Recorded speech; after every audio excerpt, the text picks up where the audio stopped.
He starts his day by heading to class as usual, but the moment he arrives at school, Yinhan suddenly notices the place is completely silent. Sensing something wrong, Zuai and then head back home, but his home is also entirely empty. The confusion doesn't end there. A blonde beauty with white wings appears from thin air. Despite her attractive appearance, Yinhan feels fear more than fascination. She confirms the suspicion forming in his mind. She declares that all time on Earth has been frozen except for him. Yinhan still doesn't grasp what's happening, so he mistakes her for an off-theme cosplayer, and even thinks she barged into his house. This deeply hurts the girl's pride, so she turns away to prove her wings are real. At first Yinhan remains doubtful, but her firm insistence starts to shake him until she proclaims herself a true angel. She is Lai, messenger of God. She appears to inform Yinhan that he is the only one left behind. The phrase "the one left behind" hits him hard because it reminds him of a childhood field trip where his class once forgot him. Then he was excluded again during middle school training and high school math camp, and in university he was forgotten in a member meeting. Now it repeats, breaking him down with endless self-doubt. While the girl doesn't bother acknowledging his feelings, Lyta states that all humanity has been moved to another dimension. He is the only exception because Earth will undergo a major change. The planet is about to level up after reaching its experience limit. Releasing mana. An ancient system will connect to Earth, letting humans sense it. That system is status. When mana erupts, monsters will arise. They are nearly immune to current weapon technology. Without guidance, humanity would be wiped out by them. So God froze time and sent everyone to a training realm, a separate dimension for adapting and absorbing mana. Their real bodies are there, while avatars operate in that world. Their humans learn to control mana to survive monsters. Hearing this bizarre info shocks Yinhan. He asks if strong weapons can kill those beasts, and Lyta says they're made of super energy. Even nuclear bombs can't fell them, so mana is essential. But the more he listens, the more lost Yinhan becomes if it's all true. What meaning does he have? If God gave humanity the chance to learn mana, why was he the only one abandoned? When pressed, Lyta grows flustered as if hiding a mistake. Angering Yinhan, she laughs coldly and says the portal is locked, making correction impossible. Yinhan collapses on the floor, crying and wailing. He screams to be taken to the training world to learn mana like everyone else. Lyta comforts him, saying God granted him a different gift. From now until the Great Upheaval in 10 years, she will guide and care for him. Though Yinhan is already broken, that number leaves him stunned. What is he supposed to do for 10 long years?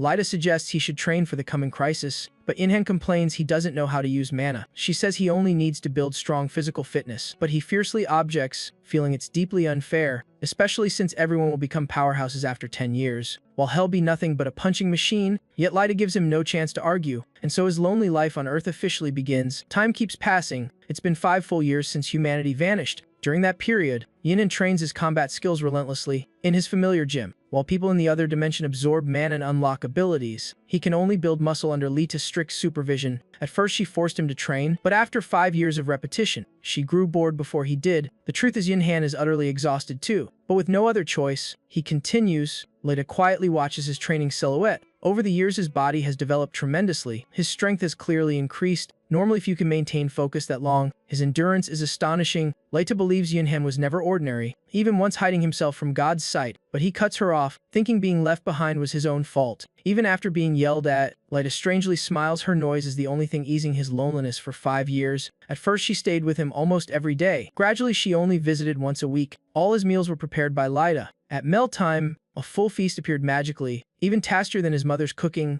After eating, all dishes vanished cleanly like magic. Thanks to that, he could focus solely on training for years. With a solid physical base now, he considers learning martial arts or weapons. Hearing that, Lyta wonders how Hell learn without an instructor, but Yinhan says Hell self-study online. Since electricity and internet still run despite the empty world, he plans to learn from old videos, but is puzzled why the network hasn't collapsed despite 5 years of human absence. Lyta says time is frozen, but that repeated answer annoys Yinhan. He snaps, asking when she'll stop using that excuse. With technology, Yinhan begins serious martial arts training, seeing him slightly impatient. Lyta gently reminds him to focus on fundamental techniques first. After all, he still has 5 years left, and so, more years of martial arts training pass. One day Lyta suggests he spar with her to speed up his progress. He asks if she really wants to get hit, and Lyta eagerly agrees. Yinhan sighs, and Lyta assumes is reluctant because they've been together nearly a decade. But then he throws a punch filled with 9 years of bottled frustration and loneliness. Unfortunately, his opponent is a true combat prodigy. She doesn't budge and beats him senseless, turning each session into literal hell. But that harsh period is finally ending as the 10-year mark arrives. Though nervous about what comes next, Lyta reassures him that at his level he can solo load your monsters, and with further growth he might even use mana. Yinhan retorts that she only beats him instead of teaching, but Lyta still praises his decade of effort without hesitation. The great upheaval is near, and everything is about to change, and Laite is forced to leave him. Yinhen only hopes they can meet again someday. That day she prepares a neat suit for him. He puts it on and steps outside to await humanity's return. Even though he doesn't want to part from Laite, he's still happy that he might finally return to normal life and see sunlight in a world with people again. But no one comes back no matter how long he waits. Even Laite must descend from the sky because of him. The messy situation forces her to land. Yinhen grows furious enough to almost explode. He roars, demanding to know why no one has appeared. Laite, just like 10 years ago, blames some malfunction, and he reacts the same way, throwing a tantrum on the ground. He shouts how much he hates her and fears waiting another decade. He decides to wait no matter how long if patience is all it takes. But then another 10 years pass, then 20, then 50 more like fleeting wind. Yet not a single person returns. At this point, Yinhan's strength has reached a transcendent realm. He gradually stops caring about accumulated time and loses interest in weather and nature. Even Laita's jokes no longer amuse him. He can't even remember his mother's face. This fills Laite with guilt. Today, after punching a mountain and cracking it, he throws down his staff, saying he's sick of martial arts to the core. He only wants to know when his loved ones will return. Laite tries to soothe him, saying the upheaval could start anytime and he must not slack off. But her worst fear is beginning to form, as Yinhan seems to sink into despair, though he calmly says he'll continue training while also reading books. Hearing this, Laite finally relaxes, knowing he hasn't given up. From then on, Yinhan dives into long days in the study, starting with modern novels, then business books, then science, art, history, geography, and every other field, and eventually he finishes the entire library. After learning many languages, he begins traveling the world, from Zongo to Russia, then America. In each place, he learns the local language, studies its culture, and photographs his footsteps, until he's read every book on Earth, from Europe to Africa, the Middle East to distant islands. Then another immeasurably long period passes. He closes the final book, feeling empty and unsure what to do next. Laite asks if he's tired. After hundreds of years, his temperament has grown calm. He says he doesn't even have time to feel tired, because there's still too much to prepare before the catastrophe begins. Laite deeply cherishes this determination. He still believes everyone will return despite living alone for centuries, except for one moment of near collapse on a rocky mountain. He has remained optimistic and never stopped preparing. Laite silently prays to the higher powers to bring humanity back before Yinhan's hope dries up. After finishing all of humanity's books, he moves on to learning hunting and blacksmithing, and quickly becomes skilled in both crafts. Today Yinhan finishes his reading, and even takes down a giant boar. Suddenly he wonders something and asks Laite if he wipes out all animals, would that stop monsters from appearing? Laite says he may only hunt with her permission, since killing all wildlife would destroy the ecosystem. Moreover, monsters are actually— She abruptly stops, as if avoiding a secret. Noticing her strange expression, Yinhan presses if she's hiding something or tricking him again. Laite gives an awkward smile, saying he should pretend he heard nothing. Yinhan doesn't bother caring further. He keeps a cold face while butchering the boar, unfazed by the blood, vowing to become a true hunter. Seeing that fierce focus, Laite grows even more amazed at how he always finds new goals to devote himself to.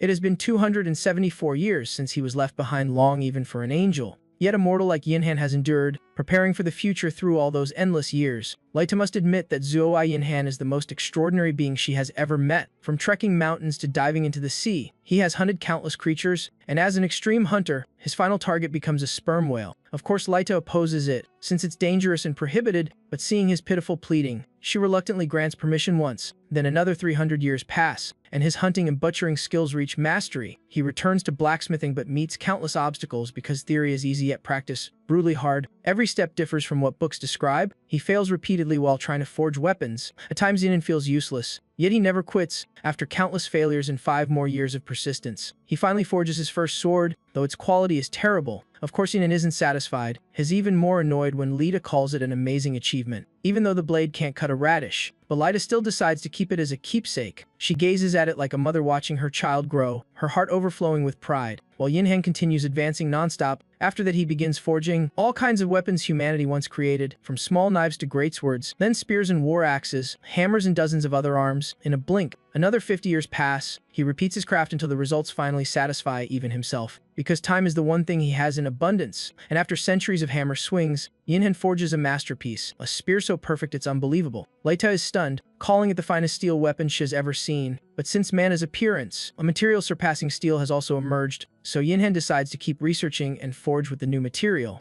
Laite can't help admiring his unwavering determination. She quietly praises how truly extraordinary he is. After mastering smithing, Yinhan returns to martial arts. He no longer remembers how many years he has trained. Lida watches his journey proud yet silently uneasy, because his skill has reached a level even many generations could never attain. But 1,000 years have passed since he was left behind, and Lida fears Yin is nearing his limit. Lida wants to create a completely new experience for him, but Shi's confused because he seems to know everything already, making it hard to find something new for him to try. Finally, she remembers romance is the one thing he's never experienced. The thought alone makes her face burn red. She scolds herself an angel shouldn't be distracted by mortal desires. Even so, she struggles internally, insisting it's for supporting Yin, not personal desire. Thus, she convinces herself her strange intentions are reasonable. Noticing her odd behavior, Yin asks what she's doing. Hearing him call, she descends. She smiles sweetly and asks what he needs. Lida even leans closer to him. She fumbles, trying to bring up that intimate topic, when suddenly Yin senses something off. She thinks he's guessed her feelings, but is actually noticing the sword at her waist shaking. Hearing him mention it, Lida finally senses the anomaly. This phenomenon has never happened before. Then the sword suddenly shoots up into the sky. Without thinking, she rushes after it. Because it's the first weapon Yin ever forged, she can't let it be lost. Yin watches her silhouette shrink in the sky. He worries she truly might lose it. But as he reaches toward her, he's stunned to find his clothes have reverted to what he wore the day the world froze.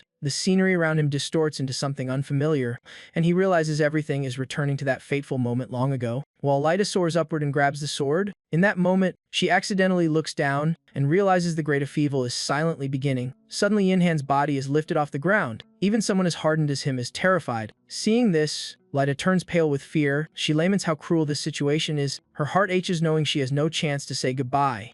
But at least she keeps the first weapon he forged. That brings her a small measure of comfort. Now Lida can no longer deny she has come to love Yin after 1,000 long years. Though their reunion is uncertain, Yin sees her shrinking like dust in the sky and assumes this is their end. Everything happens too suddenly, there isn't even a farewell. He suddenly remembers the very first moment, the day they met, and he quietly wonders if he evolves into a higher being like an angel. Would he have a chance to meet her again? The strange resonance between them surges once more. The thing Yin has longed for over 1,000 years has finally come true. As humanity is revived again, they descend just like before. The moment feels like a repeat of a millennium ago. Every gaze overflows with shock. Yin returns to his familiar school. A mysterious interface suddenly appears before him. His data is displayed like a game character. Zuo Yin stats show every category, including stealth ability and special rewards. Seeing that status, is stunned by the sense of impending doom. People around him murmur in confusion as they receive their own status windows. For them, only 10 years have passed, but he has lived alone for an entire millennium. The crowd is surprised that their abilities are fully restored. They're excited because their years of training have returned. Yin's ears ring from the unfamiliar noise. No one notices his presence. He suspects his maxed out stealth effect is responsible. Even though it's described as a toggle skill, he can't find a way to deactivate it. As if it runs automatically, people keep chatting while he is forgotten again. He nearly goes insane as loneliness returns after a millennium, as if fate forces him apart from humanity. After the panic, he decides to go home first.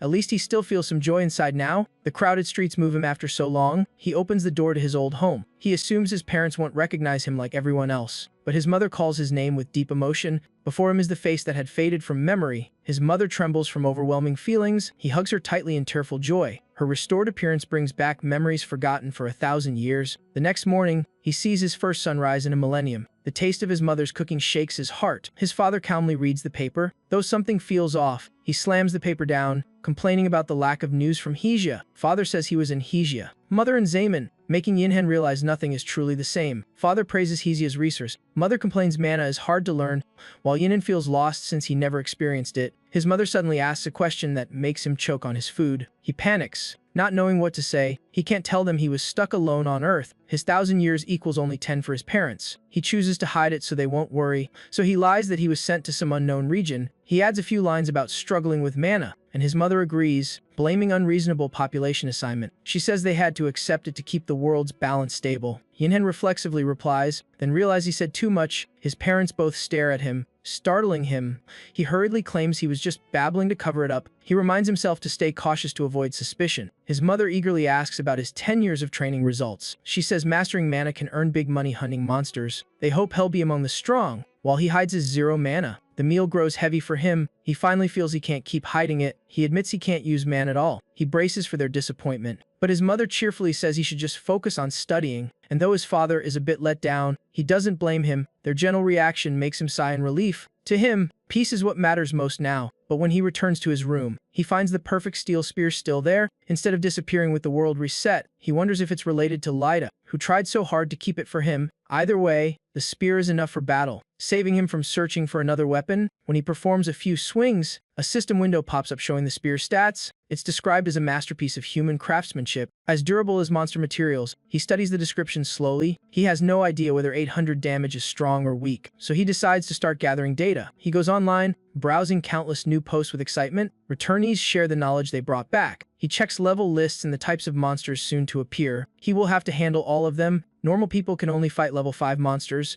Level 7 is the basic warrior standard of the other world. Level 10 unlocks the first job classes. Level 50 marks the strong tier with advanced job skills. The third job change usually happens at level 100, considered national pillars. Due to extreme difficulty, most stop at the third job change. No one has reached the fourth job change yet. Some say high-tier monsters like Type 2321 rival fourth or fifth job beings. He gathers many key points and plans to ask more at school tomorrow. It's been ages since he last stepped into a classroom. The thought of studying again excites him like a child. He suddenly misses Li Te. A voice unexpectedly answers, startling him. He looks around but sees no one. The voice continues, telling him to learn mana control. Thinking it's a stranger, he turns defensively, but the creature appearing shocks him. It's a tiny angel the size of a fist. She introduces herself as Yuta. The scene feels strangely familiar to him, like a replay of a moment from 1,000 years ago. He wonders why angels keep interfering in his life. Their sudden appearances give him headaches. Yuta sits on a stack of books and begins venting. She says mana control is extremely difficult, which is why they trained in the other world for 10 years. Yin pouts, asking what that has to do with him. Disappointed she isn't here to teach mana.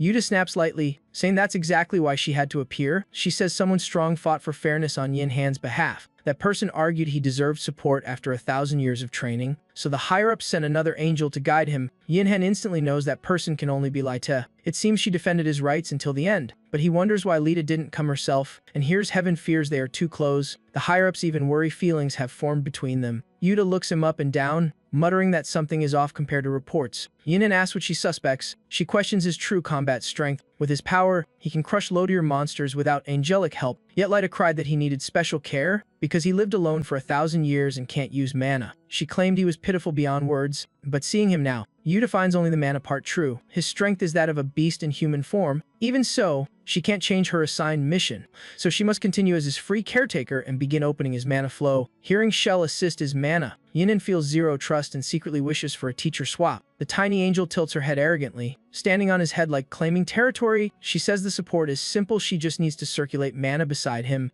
That will boost his perception and mana assimilation speed tenfold. In the old world with no mana, even Lita following him for 1,000 years couldn't help any further. Mana has revived, and she says 1 year is enough for you to master it. Yin-Han asks if her plan is to sit on his head for an entire year. He grows increasingly suspicious of his new teacher. Yuta reassures him she's using a spell to stay hidden from ordinary humans, but he worries about what to do if she stays there even when he bathes. Even thinking about using the bathroom makes him shiver. The mere thought feels like a severe invasion of privacy, not to mention his device is full of restricted content. With someone watching, he could never enjoy any of it. Yuta, as if reading his mind, speaks up. She says she doesn't care about the affairs of lower humans. No matter what foolish things he does, she won't pay attention. Her indifferent tone is clear, but he definitely can't stay indifferent. From her wording, she obviously knows what is avoiding. He misses Lud. Desperately living with Yuta for a year feels like torture, and so begins his days living with the destructive little spirit. The next morning he returns to school for the first time in 1,000 years. He feels if peace has finally returned. If only the little angel girl wasn't dangling her legs on his head. Constant swinging drives him insane. While they're still bickering, he suddenly notices a military squad marching by. Everyone looks tense. Clearly the world hasn't returned to normal and likely never will. The government is boosting its military in case monsters reappear, but no one believes normal weapons can beat high-rank beasts like Leather mentioned. Lost in thought, he enters the classroom. The room buzzes with chatter. No one notices him. His invisibility seems to affect everyone except his parents. He tries disabling it repeatedly, but nothing works, leaving him frustrated. Yuta suddenly says his skill isn't bad, has confused, thinking invisibility is only for people avoiding life. Yuta clarifies she only meant it's not useless, not that it's good. Then he hears classmates discussing creating new skills. Feeling left behind, he asks the spirit for an explanation. Yuta says they're combining mana shards with failure experiences to invent combat skills. She uses failure because to her, humans are weak creatures, and no matter how many skills they make, none compare to his invisibility. Yuta concludes his invisibility skill isn't bad. Regardless of whether he wants it, he figures if other skills are bad, his must be super bad. Still, it's useful for eavesdropping. He looks around, no one notices him. Indeed, he doesn't like it, but it's the perfect chance to gather information, and he overhears two boys. They talk about a famous queen of Lan Pet who once attended their school.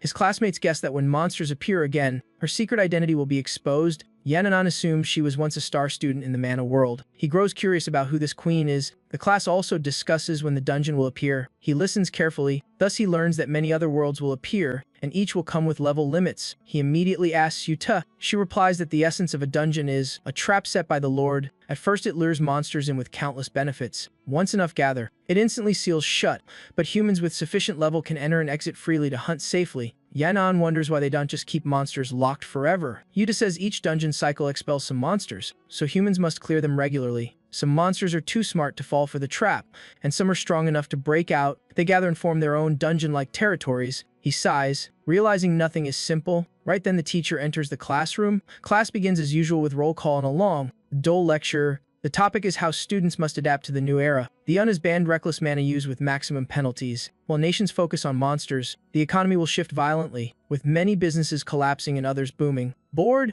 Yan collapses onto his desk. The lecture is so bland anyone could give it. He wonders if paying high tuition for useless theory is worth it. With dungeons coming, a bachelor's degree feels worthless compared to mana ability. Yuta reads his thoughts and says the best way to train mana is monster hunting. Startling him, she explains that monsters are still very weak right now, so he must take advantage of this phase to practice hunting. That's the only way to level up and improve, but he still worries because he's level 1 and can't use mana. Yuta reminds him his physical stats are top tier. Even raw strength is enough to handle many monsters, especially those below level 25. Her words remind him of what he forgot. For 1,000 years he has trained non-stop, learning martial arts and countless skills, so why not try once? At that moment noise erupts outside. Students rush to the windows, and he follows. The sight horrifies everyone. A monster has really appeared, but to Yainan, it's a chance to test his Millennium of strength. A giant mantis is approaching the school. Yuta calmly declares the guidance phase over humans must now survive on their own. The class immediately panics. Some tremble. Others want to form a hunting party. But that idea dies when someone using mana below is killed instantly. Everyone flees in terror. Yain Hun watches, speechless, wondering if he's being abandoned again. Yuta coldly says he truly is the one humans always leave behind. He snorts in protest, as if he wanted that. He asks if there's anything else he should note. Yuta suspiciously asks if he really plans to fight. He calmly says it's weaker than a sperm whale. She laughs at the comparison, then reminds him monsters differ from animals. They have hard exoskeletons and strength far beyond natural creatures. But this mantis is likely under level 200. Still manageable. Yainen breaks off a chair leg. He swings it a few times and nods, finding the grip perfect. Yuta stares, silently impressed by his core strength, balance, and abs. Monsters under 25 are surely no match. He has no idea what she's thinking and simply keeps testing the weapon. The gust from his swing makes Yuta freeze at his speed. He cheers happily once he feels fully in control. Yuta regains her composure and asks in surprise how he crafted a fitting weapon so fast. Yainan scratches his head and says he learned forging on his own out of boredom. Oda suddenly recalls Lo Taslamet when returning to the celestial realm. She once claimed powerlessness, yet her training had clearly reached its peak. Lost in thought, Ainan grumbles that he should have brought his spear from home, but it's fine as crafted 3 wind spears from chair legs. Getting an idea, Yinan says causing chaos in a mall would draw attention. Oda suggests using a mask. Meanwhile underground, monsters wreak havoc, even slicing large stone statues in half. The giant mantis rampages wildly, unstoppable. At that moment, a figure descends from the sky. It's Yinanan, now masked. He dives down at lightning speed and kicks the monster's head. A notification appears 800 XP, level 3, and stat increases. Yinahan freezes. Realizing so this is how leveling works, levels are an akashic mechanism recording beings who gain power by defeating others, and absorbing all the target's experience. What shocks him more is that even his mana rises a bit. As he celebrates, to mock him for enjoying violence, Ainan snaps that he'll punch her someday. Just then 2 familiar monsters appear. They creep up behind him for a sneak attack, but Ainan senses them, smirking since he's never fought groups before. Finishing his taunt, he flings the wooden staff. The 2 monsters dodge sideways. Ota reminds him to use his body, briefly confusing him. Then he charges forward with the staff in hand. He unleashes a powerful sweeping strike. 1 monster is blasted away. The system awards another 700x. He laughs, saying this is exactly what Lutza always talked about. But Oda warns him not to relax and to watch above. Hearing that, Yanan looks up to see a whole swarm clinging to the ceiling frame. Without hesitation, He leaps up to their position. A single swing kills one instantly, but another silently appears behind him. It drives its scythe straight into his chest. The blow sends Yinon crashing to the ground, but is barely injured. Ote is stunned. His forged body is so tough the scythe can't penetrate. Yinon immediately springs up and resumes attacking. His physique has surpassed human limits. He kills another monster and gains 300 more X. Without stopping, he charges again. A huge monster blocks his path. It swings a massive scythe at him. Yinon dodges and casually finishes off another lunging creature. To panic, his reinforcements pour in, and just as she said, Yinon is soon surrounded. Seeing this, he only frowns, calling the sight annoying. He draws another wooden staff and jokingly shouts that exterminating bugs requires calling Sesko. Then he spins the staff, forming a whirlwind that kills several at once. That boosts him straight to level 6 with some new stats.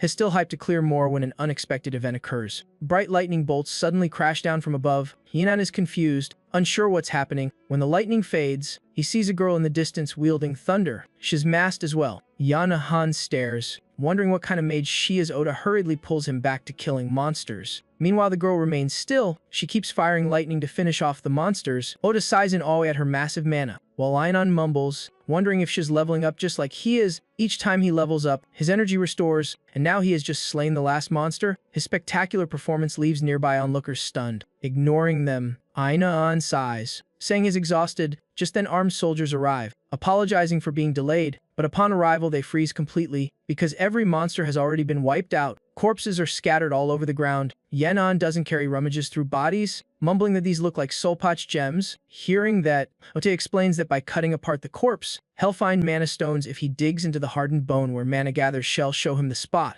Yinon immediately follows and begins dissecting. The soldiers watch in awe, unable to guess his level. Even the masked mage girl is secretly observing. He pays no attention. After a while, he retrieves a stone and asks if it's a mana stone. Oda confirms and tells him to store it carefully since it's a core material. Yinon nods but suddenly realizes something else. At some point, a crowd is gathered around him. He startles and turns away to hide his face, forgetting he's masked. As is still confused, someone approaches. It's the masked mage girl. She cautiously asks if he can dissect corpses for her too. Yinon looks puzzled, unsure what she means. After a moment, he asks how much she'll pay. She thinks for a long time and offers 40. Yinon agrees instantly, and soon is happily dissecting corpses for her. The crowd watches from afar, wondering who the girl really is. Some fool even tries to get close despite the risk of being electrocuted, causing others to side his stupidity. While dissecting, Yinon guesses she is the legendary queen because her power is overwhelming. But his thought is cut off by the murmuring crowd, leaving him speechless. Ota casually remarks that his concealment skill is working perfectly with a mask on.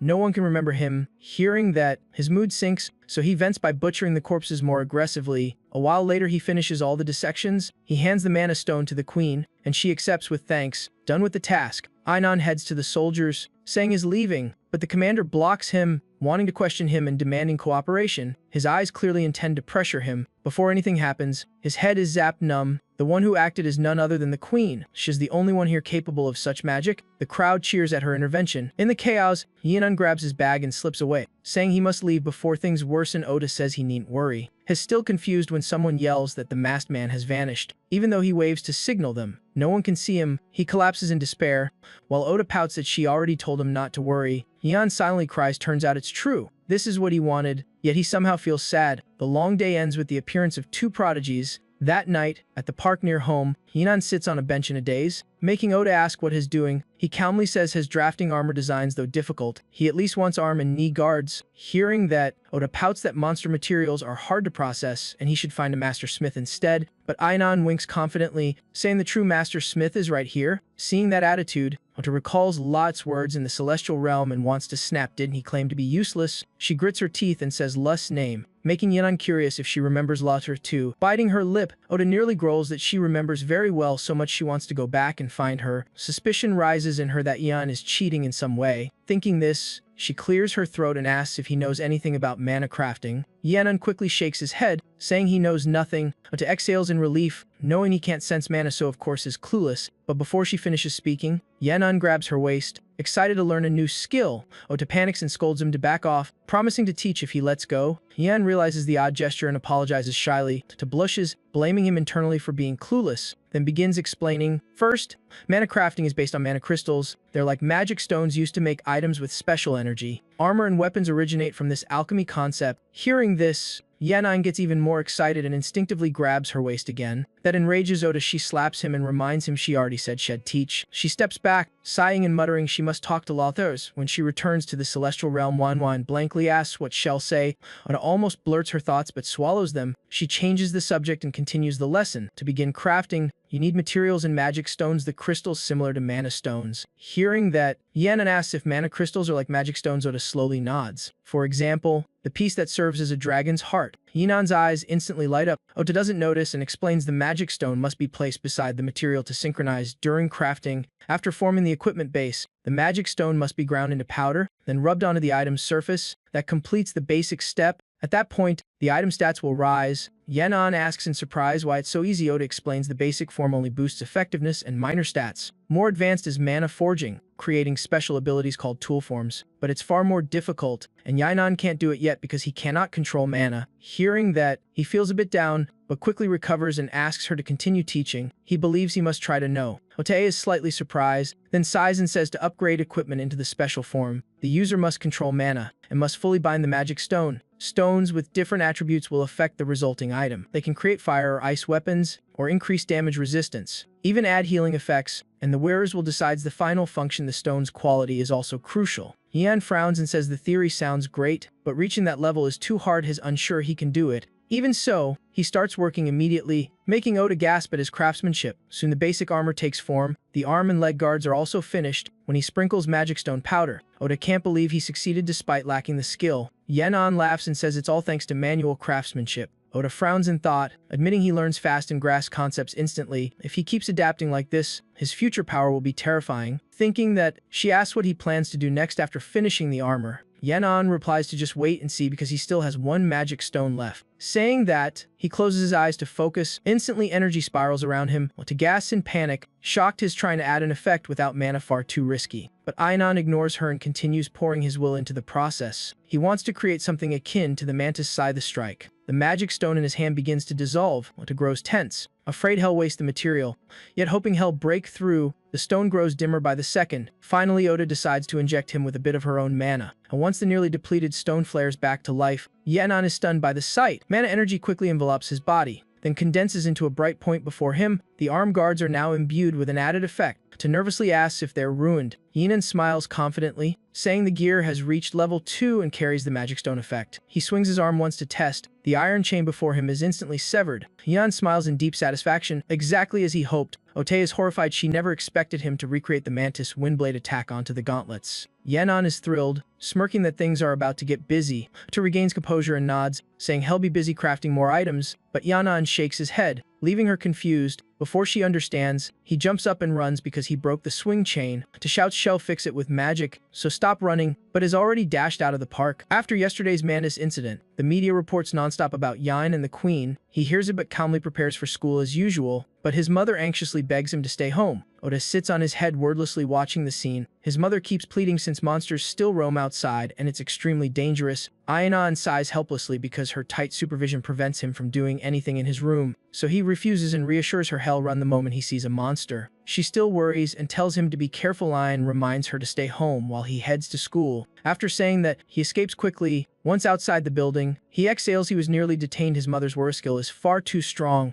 Ota says it's like a parental tracking ability, making Yanan wonder what use that has. Ota chuckles, saying it's like how penguin mothers recognize there's a useful survival skill. Yanan drifts into thought. His expression shifts slightly. Noticing this, Ota asks, and after hesitation he says if even his mother couldn't find him, he'd truly be abandoned to the point even the Lord couldn't see him. They talk the whole way, unnoticed by everyone around. Ota doesn't care and continues saying the government is forming a new ability user unit. Hun smirks, saying he's not interested since family matters more than serving the government. Ota nods, agreeing freedom is better without restraints. Yanan walks while pondering something. After a moment he mutters he wants to meet the Queen again. Ota huffs, asking if he likes her. Yanan shakes his head, saying no, is not thinking about romance now.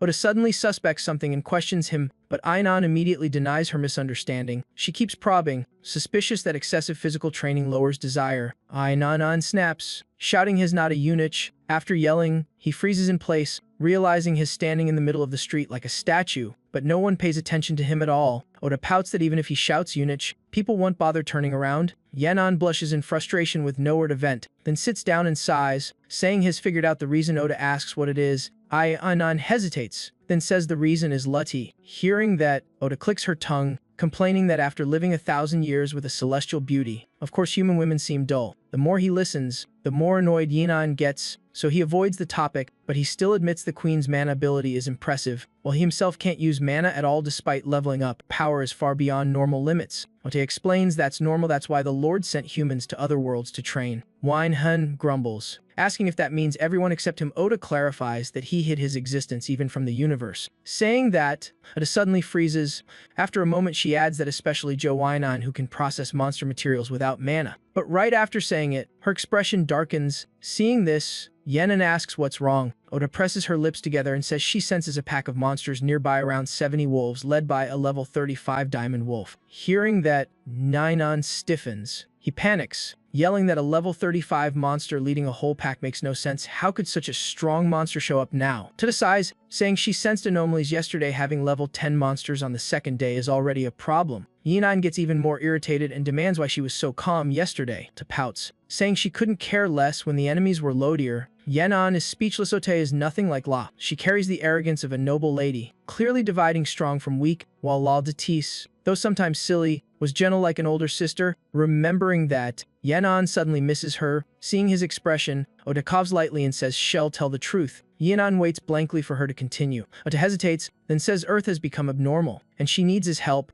Yan'an jolts as if struck by lightning and asks why. Oda jumps on his head, urging him to move as she explains on the way the situation is urgent. Yan'an can only run in the direction she points. From atop his head, Oda slowly says the Lord sent humans to other worlds to train before the calamity and to teach them mana, but animals were left behind because it was assumed they'd survive fine without guidance. 10 years of neglect seemed acceptable, but due to an unknown loophole, time on Earth was severely distorted. 10 years outside became 1,000 years on Earth. Shocking. Yan'an, he had lived with Lothus for a full millennium without knowing. As he processes this, Ote yanks his hair to steer him right. Yan'an turns sharply in pain, yelling that his hair will fall out. Ote ignores him and explains that although time has been restored, animals that lived only 10 years have now lived 1,000. They mutated drastically and fused into earthborn monsters far stronger than creatures from other worlds. While they talk, Yan'an arrives at the location. A pack of wild wolves gathers before him. Their eyes glow bloodred, their mouths dripping with blood. Yan'an mutters in horror that Earth is doomed. Oda looks at the wolves and sighs, saying that's exactly why they need him. The celestial realm is restoring balance. When Yan'an wears his mask, she continues until the restoration is complete. They want him to take on the responsibility of slaying the monsters.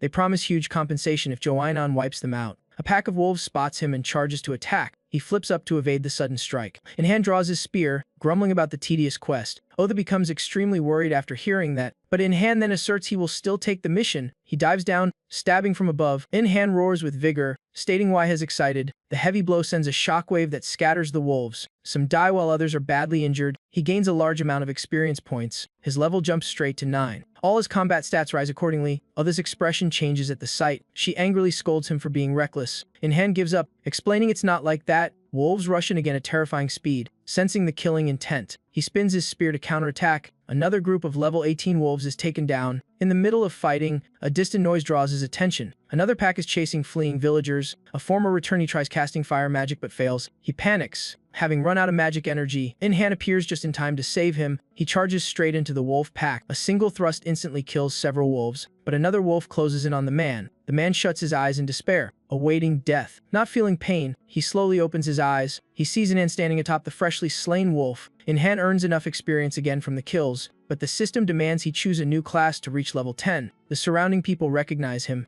discussing the mysterious lightning that vanished yesterday. In Hand is completely speechless hearing that. He grows annoyed. While Oda teases he already has fans, he ignores it and continues slaying monsters. Wherever he passes, wolves fall and blood stains the ground. Seeing his embarrassed look makes Oda laugh. In Hand wonders why he still hasn't leveled up. He guesses it relates to the earlier system notice. Suddenly a wolf tilts its head and howls loudly. has confused, wondering what now. In a blink, the entire pack surrounds him tightly, as surprised by their unusually large numbers. Oda warns they seem to be taking orders, making him reassess their intelligence. Step back and Hell lose balance, hold position, and Hell be bitten, so he has no choice but to attack first. The area turns into a slaughter field by his hand. The heap of wolf corpses grants him massive experience. A few reckless wolves lunge from behind for a sneak attack, but he gives them no chance, blasting light force from his hand. In-hand spins his spear and cleaves it down instantly. He barely has time to breathe. A new wolf pack arrives, starting another assault. In-hand stays calm, spinning his weapon to respond. A single spear sweep wipes out the entire pack. Onlookers stare wide-eyed, stunned that he killed 5 wolves in a blink. Right then, a noise behind them makes the group turn. They are startled to see a wolf slowly approaching. It is stepping on a captive held beneath its paw. In-hand asks Eartha in confusion if the wolf is using the man as a hostage. Eartha nods, saying it has done so before. Hearing that, In-hand lets out a soft laugh. He lifts his spear again, showing the trick won't change the outcome. The pinned man trembles in terror, while bystanders hesitate to intervene. In-hand remains still, not attacking yet. Eartha reminds him that his choice now could make him a hero or a villain. Right after she speaks, In-hand coldly dismisses it, saying titles like hero or villain don't matter. Other's eyes widen in shock at his words. He instantly flicks his spear upward and strikes forward. The wolf holding the injured man is cut down on the spot. Seeing that, the wolves behind him tremble in fear. In-hand coldly states that as long as he can save someone, he will try, but has no hero, just an ordinary person. The wolves now glare at him with killing intent, wanting to tear him apart. 2 wolves creep closer, and Other warns they plan to team up since is momentarily unarmed. In-hand clicks his tongue, mocking their insolence. One suddenly leaps and jaws open to bite him, but In-hand stands firm and casually throws a strike. His wrist armor smashes the wolf's body, killing it instantly. He shouts that the spear isn't his only weapon and that Hell proved years of training with the War Queen by challenging the whole pack. In-hand now moves among 7 wolves barehanded, swift as the wind. Oda watches from outside, remarking he isn't the reckless type who dies saving others. Instead, he handles everything cleanly and with maximum precision in minimal time. Lita forged a perfect monster over a millennium, but the more Othi observes his movements, the more shocked she becomes. These are no longer Lita's techniques but a path he honed himself. Onlookers are mesmerized by the peak-level display, marveling that his body itself is a complete weapon. In-hand ignores the stares and keeps finishing the wolves. Soon, he wipes out all of them. As he lowers his hand, a cold gun barrel is suddenly pressed to his head. A shout from behind orders him to freeze. In-hand jolts and turns around. A squad of soldiers appears out of nowhere, all aiming guns at him. The sight enrages the witnesses, who protest since he had just slain monsters and saved people.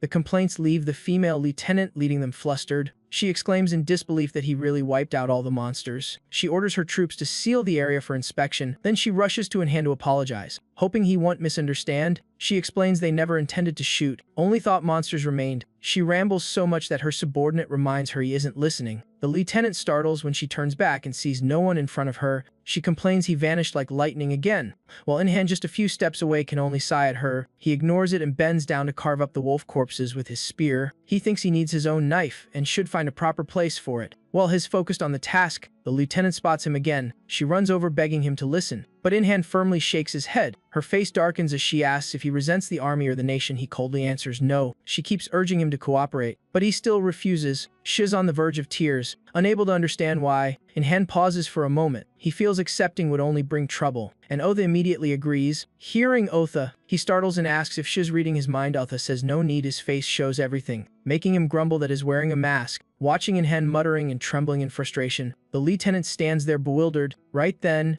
a remaining wolf charges straight toward the soldiers. In-hand ends it with one punch, and Otha adds that staying away from the authorities is best for effective action. He sighs helplessly at her words. He wants to say something but can't, as handling everything alone is exhausting. Even Otha is speechless. Soon after, at the alley where the wolves caused chaos, the female lieutenant complains she's been treated poorly just for wearing a uniform, wondering if she should change jobs. Right as she finishes, her subordinate panics and calls for her attention. In-hand appears before them without anyone noticing, making her voice shift instantly. She is about to ask whether he decided to cooperate, but before she can finish, In-hand coldly cuts in, asking if they want to buy the wolf corpses since selling on the spot gives better profit. The lieutenant freezes, and her subordinate quietly points out the monster corpses are valuable. Hearing that, she immediately agrees to buy. She asks about the mana stones, but In-hand laughs and refuses outright. Then he begins butchering the wolves for the soldiers. The lieutenant and her subordinate inspect, shocked that the flesh is mostly intact thanks to his lethal blows. Unlike monsters shot by guns, which have little undamaged material because bullets destroy everything, his butchering skill impresses them. He He skins, debones,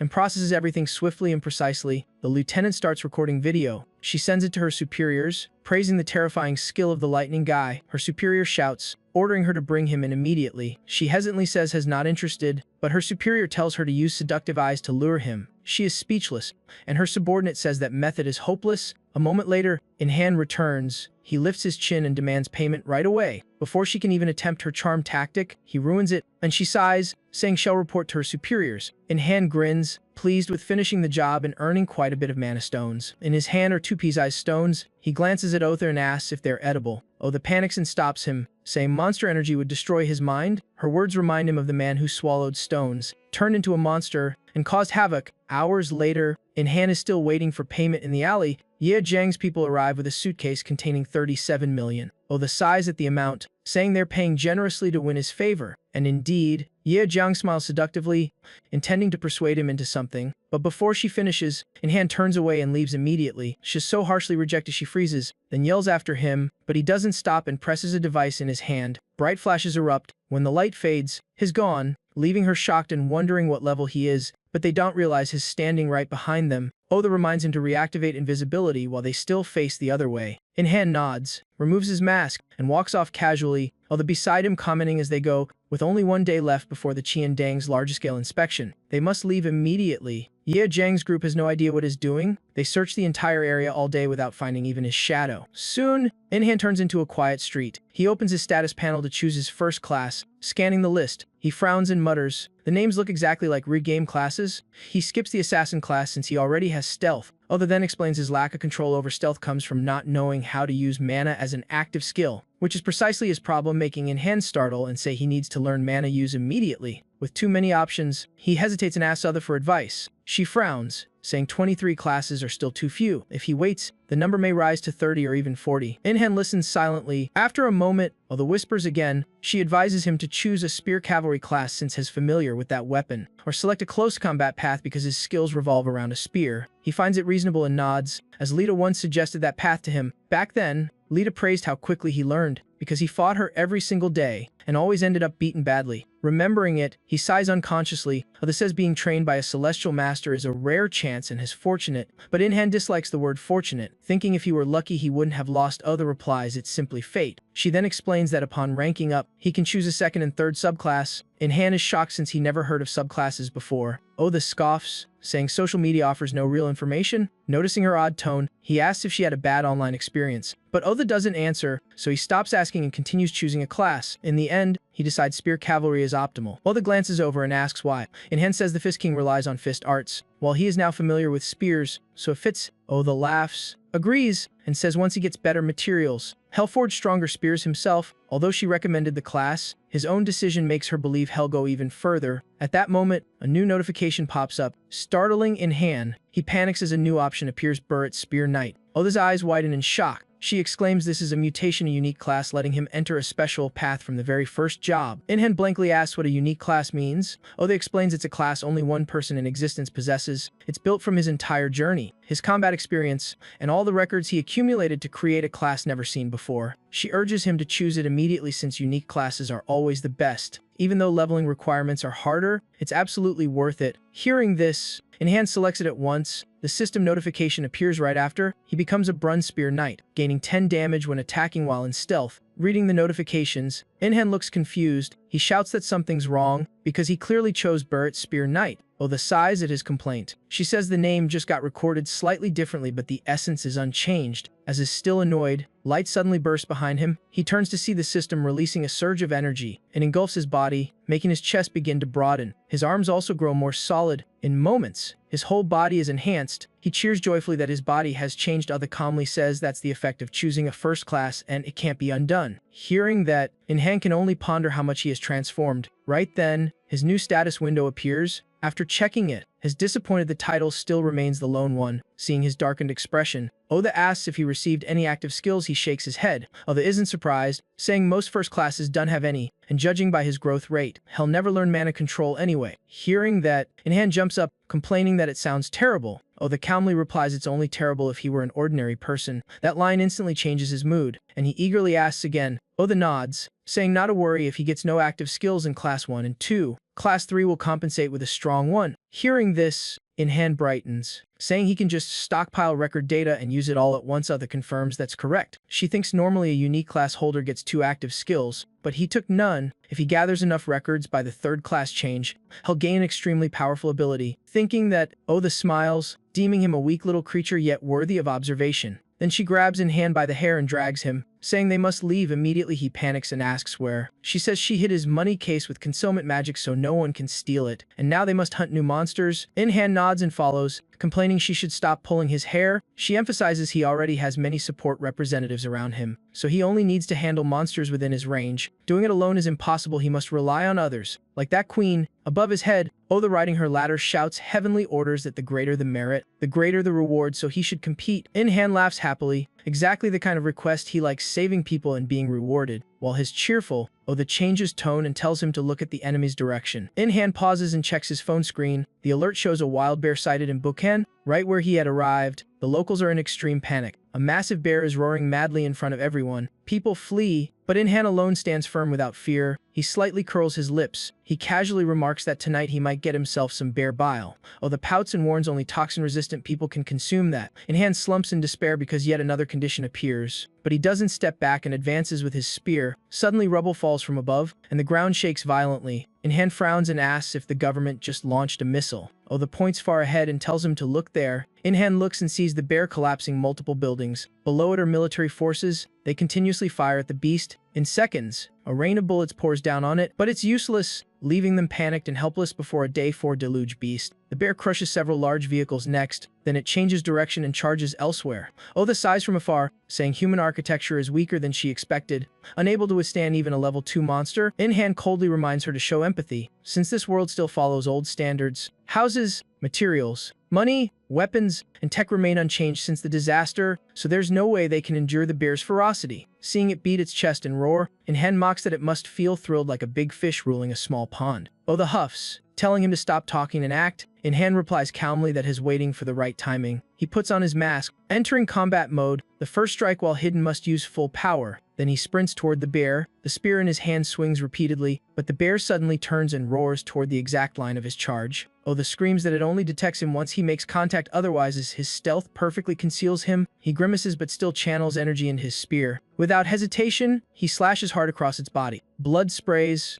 and the soldiers below shout that the lightning has appeared. In-hand irritably wonders where that strange blue streak even comes from. He then lands on the ground from above, but to his surprise, the bear still hasn't fallen. He frowns, realizing one strike isn't enough. Oda calmly reminds him it's still a level 2 beast. Hearing that, In-hand takes a deep breath to reset his rhythm. Then he turns toward the troops behind him. He yells that if they want to live, they should run now. The soldiers hesitate, annoying him, and he lets them stay if they want. At that moment, the bear charges in, smashing the ground. The civilians immediately flee in chaos, but while chasing them, it suddenly halts, staring at an empty space. It seems to sense In-hand approaching even though it sees no one. The invisible pressure is too great, making it roar wildly. In-hand shouts "Don't even dream," and swings his spear. The spear tip pierces straight into its head, making it thrash violently. Although atop In-hand feels like Shiz riding a roller coaster, hit twice. The bear becomes even more enraged. In-hand vanishes again, and Oda reminds him to exploit the moment before it locates him. He nods slightly, glancing at his handmade spear,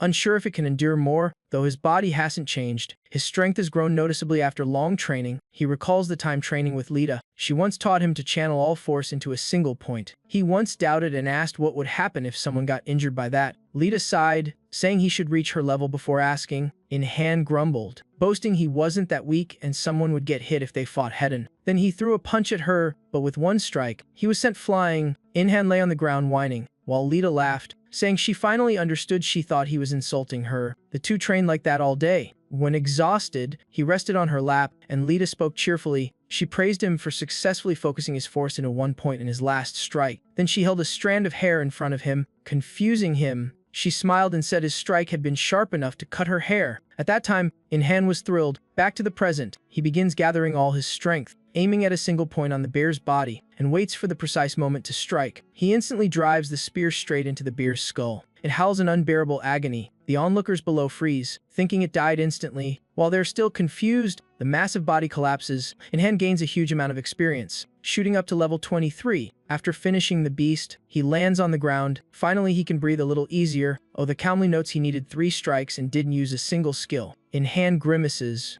asking why she can't compliment him properly for once, but she stays silent. He ignores her and checks his spear. Thankfully, it did break. Now it's time for him to harvest items from the bear, but before he can touch it, the corpse suddenly changes shape. It shrinks into a bear cub, startling him. Oda explains its magnification skill fades after death. Han freezes, then remembers he just obtained the sneak strike skill. Oda nods, saying it suits his stealth ability well and hopes he keeps growing. A moment later, a vehicle arrives, the door opens and people step out. They rush into the scene, saying they'll handle the rest. Hearing the voices, Han glances over, although also notices, muttering that several other ability users have just arrived. Han mocks them for arriving late with barely any enthusiasm. The group meets the soldiers, and after hearing the story, they're horrified the beast was already defeated. One person laments missing the chance to fight a level 2 beast. The leader stays doubtful, scanning the distance and asking who took it down. Their gaze lands on Han dissecting the bear, and the mask startles them. Han is confused why they can see him. Oda guesses it's because he's standing right by the corpse. While he's puzzled, the man approaches and shouts, "Lightning!" His teammates frown in disbelief, saying it's only day 4 of the apocalypse, how could he be that strong? Suspicious, they walk right up to Han to talk. They ask if he's already gone through the second class change because he's too strong, and Han stays silent, irritating them, though he doesn't care at all. Finally, one loses patience and yells that he must answer. The leader stops him, saying it's clear Han doesn't want to talk, so they should withdraw. A female ability user admires his look, saying he seems like someone straight out of an action story. Failing to speak with Han, the leader turns to the army asking if they need help. They direct him to another area,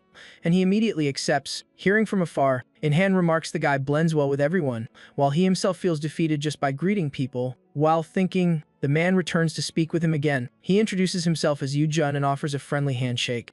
That gesture makes Han wonder why people need to shake hands at all. With no response from him, Yu-jun continues, saying he saw the entire fight and wants to surpass Han in this mission. That finally draws Han's attention. He glances at him. He slowly asks how he intends to surpass him. Yu-jun is briefly surprised at the unexpected reaction. After a moment, he smiles, saying in this world strength determines your place, and the strongest is easily recognized. He declares he will one day stand above everyone. Han finds it amusing.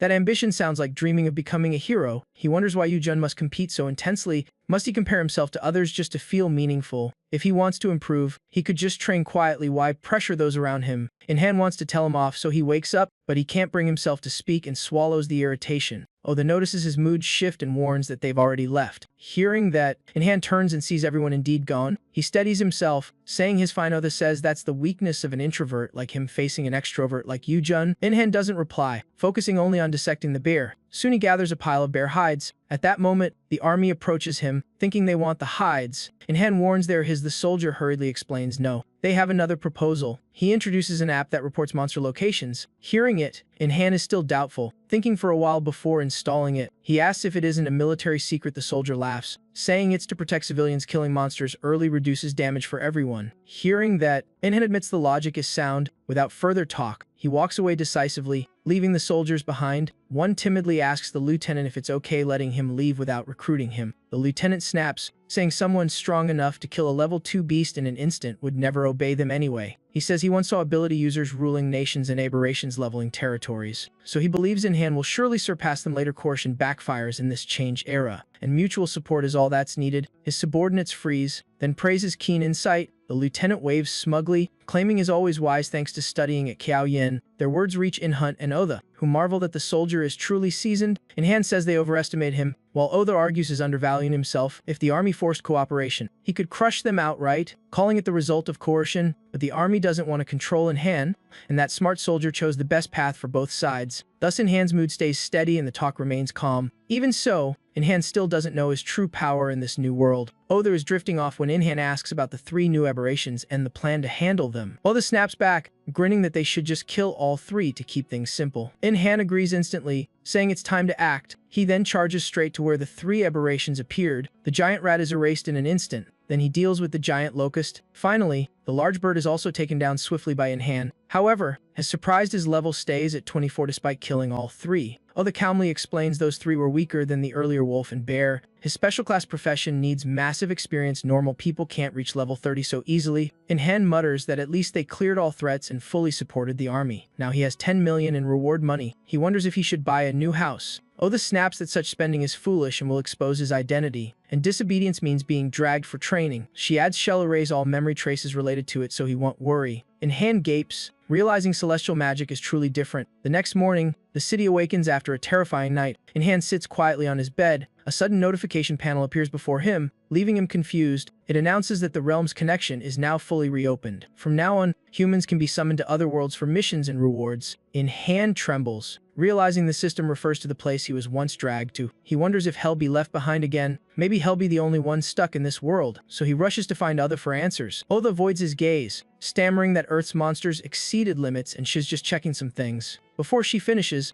Inhan erupts, guessing she wants to send others to the other world to safely farm experience. Otha reluctantly nods. Inhan grows angrier, yelling what is supposed to do if everyone else can go but not him. Otha says it's no big deal, he's used to being alone anyway. She adds that this situation is no different. Inhan grows more upset, crying because his mother will ask why he isn't allowed into that world. Otha thinks, then tells him to just tell his mother there's nothing worth learning there. Inhan refuses, saying he won't do something so childish. After a moment, Otha sighs, saying she's truly sorry but this is beyond her power. She says she isn't the one who decides his fate. Inhan can only accept it, thinking he may never step into the other world again until Otha cuts in, saying there's still one path. Inhan's eyes light up with hope. Otha explains that if he reaches the overbeing realm, all limits will open. Then he could not only travel to other worlds but even ascend to heaven alongside angel-class beings. Inhan can hardly believe it, overjoyed at the chance to meet Lita again. Hearing Leta's name, Otha frowns, sensing something suspicious in their relationship. She suddenly considers a possibility, that she's like someone stuck in the middle disrupting their romance. The thought upsets her further, irritation rises, and Otha grows more impatient. She vents, forcing Inhan to train like mad to reach overbeing and reunite with his beloved, even if it takes 1,000 years. Hearing that timeline, Inhan can only sigh. Then he goes downstairs and sees his parents waiting. They're watching news about the government declaring nationwide martial law. Inhan frowns, muttering about martial law. His mother explains the whole world must do it because the monsters are beyond control. All facilities are closed. The army is deployed to exterminate beasts and keep civilians inside. Inhan realizes the authorities must admit their helplessness unless they change. That thought makes him remember something important. He looks at his parents with hesitation. After wavering, Inhan makes a proposal to them. Hearing it, his mother freezes for a few seconds. His father replies coolly that going there is pointless when Inhan stayed stagnant for 10 years. Inhan hurriedly explains that monster threats will escalate drastically. He insists he must keep strengthening himself for better safety. His father nods, seeming to understand. He smiles and encourages his son to persist to the end. Then he vanishes instantly, making Inhan's mother cry out in shock. She sets out food and tells him to stay healthy. Proud as ever, Inhan eats while praising her cooking. His mother suddenly asks outright if has the masked monster hunter. He's startled and asks how she knew. She says she can recognize her child no matter the mask or outfit. Inhan is stunned by her uncanny identification ability. He wonders if it's a mother's unique intuition. He bursts into tears complaining of his hardships, and she gets angry at anyone who would look down on her son. Then she reassures him, telling him to stay alert against monsters. She also warns about dangers from humans and to always be cautious. Inhan smiles inside at her loving scolding. After they finish eating, she stands to leave and reminds him to take care. He softly wishes her a safe journey. Only then does he notice what remains. A mountain of dishes on the table makes him sigh. He puts on gloves and washes them clean. As he washes, he thinks about his parents' training in another world while he still has responsibilities here. At that moment, Otha arrives, saying she'll go to heaven to collect rewards, and Inhan tells her to buy ice cream on the way back. She doesn't answer and leaves immediately. He watches her until she disappears completely. Then he goes down to his secret basement and switches on the lights. The basement lights up the newly bought storage area is now his personal workshop. He lacks tools, and the hides and bones will spoil if not processed soon. Even though he wants to do metalworking, he has no materials at all. For now, he only processes the parts taken from beast corpses. Looking at the pile of materials, he frowns, knowing hardening the hides will take a long time. A familiar voice reminds him he can use magic to shorten the process. Inhan turns, happy to see Otha, and immediately asks about the ice cream, but his words stop at the strange sight before him. His stunned to see Otha suddenly much larger. She now stands firmly instead of floating. He asks if it's gigantification magic. She says she had only been shrunken all this time. Then she extends her hand, telling him to give his hand to receive the reward. He nods nervously and does so. When she holds him, he feels a cool yet pleasant sensation. A notification window pops up saying the scouting mission is complete. Inhan's stats increase once more, and he receives the reward Infinite Flame. He curiously asks what it is, The jerks her chin, telling him to look behind. He turns and freezes. The furnace is blazing even though he never lit it. She explains it's heaven's rare eternal flame. He doubts it, then cheers because it's exactly what he needs. The proudly says she predicted this, but when Lita is mentioned, her expression immediately changes. She recalls being forced to take constant instructions from Lita. She grumbles that Lita worries too much about him. In contrast, In-hand brightens at the mention of Lita. He praises how well Lita understands him,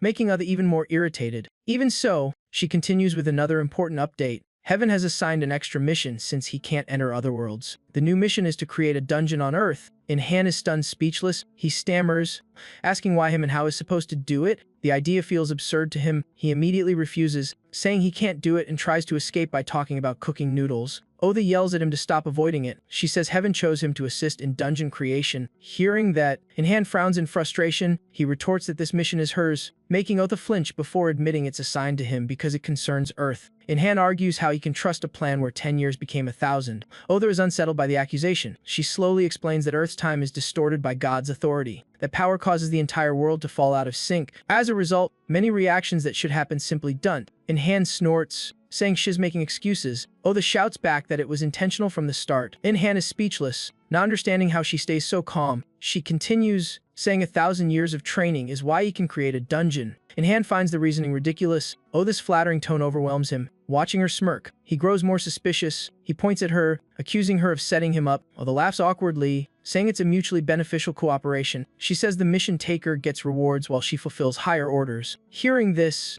In-hand grows even more doubtful of how persuasive she sounds. He asks what happens if he refuses. She answers simply that monsters would have no shelter, then humanity would face catastrophe. And In-hand immediately understands and nods. Otha throws down a bag of materials, saying it contains blueprints and required resources, and Heaven will support all needs. In-hand frowns at the pile. It's filled with acanium, betsinin, and U-hack, 3 high-grade minerals that don't exist on Earth. Is even more shocked by the giant magic stone. She also prepared a full set of specialized tools for him. Seeing them, is excited because they're all top-tier materials, but Otha reminds him they must be returned after completion, deflating him instantly.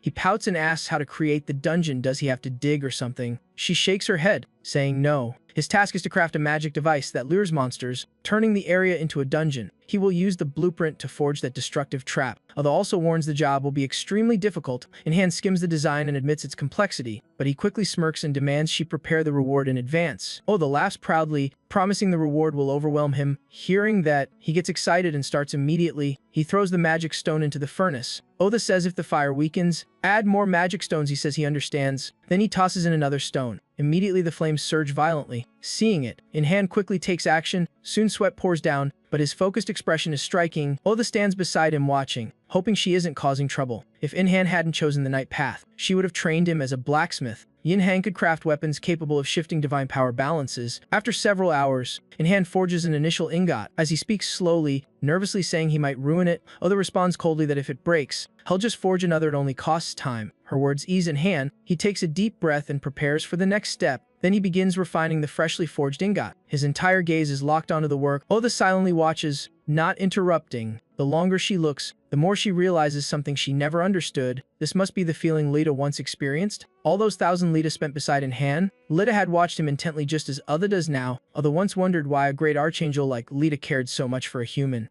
But thinking that, she realizes searching for the answer is pointless. While Shiz lost in thought, In-hand sets his tools down. He sighs with relief and declares it finished. Shiz startled by him, blurting out a shocked question. In-hand calmly confirms and signals her to step in. A notification rings, declaring he has reached legendary blacksmith rank. She rushes closer and is shocked to see the item completed in his hands. In-hand replies irritably, reminding her 5 whole hours have passed. She snaps back to her senses, hiding the fact she stared at him the entire time, then suspects the blueprint might be wrong. He indifferently hands it to her, telling her to check herself. She takes it, inspects carefully, and exclaims at its precision. Then she glances at him, as if confirming something else. She doubts a human could create something so refined. In the end, she reluctantly acknowledges the result, while he excitedly asks about the manual mana infusion step. She calmly confirms and says she'll contact her divine team, telling him to wait briefly. In-hand freezes and hesitantly asks if he's part of that group, but she immediately denies it. Then Otha channels her sacred power, causing a halo to appear above her head. Seeing it, In-hand cheers because he remembers that light from childhood. Otha snaps, clarifying it's a true divine halo, not an illusion. In an instant, everything happens at once. 3 heavenly envoys appear. They manifest simultaneously inside In-hand's living space. As soon as they appear, they whisper about him, leaving him unsure how to react. Inhan quietly watches, admiring the beauty of the celestial beings. He once didn't recognize Oda when she was tiny, but in her adult form she's stunning. As he hesitates, Oda urges him to start the crafting process. She tells him to just focus on imagining and activating the trap, they'll handle the rest. Inhan bows his head in agreement. The angels place their hands on his shoulders simultaneously. Holy light bursts forth, enveloping him. The heavy pressure immediately crushes his endurance.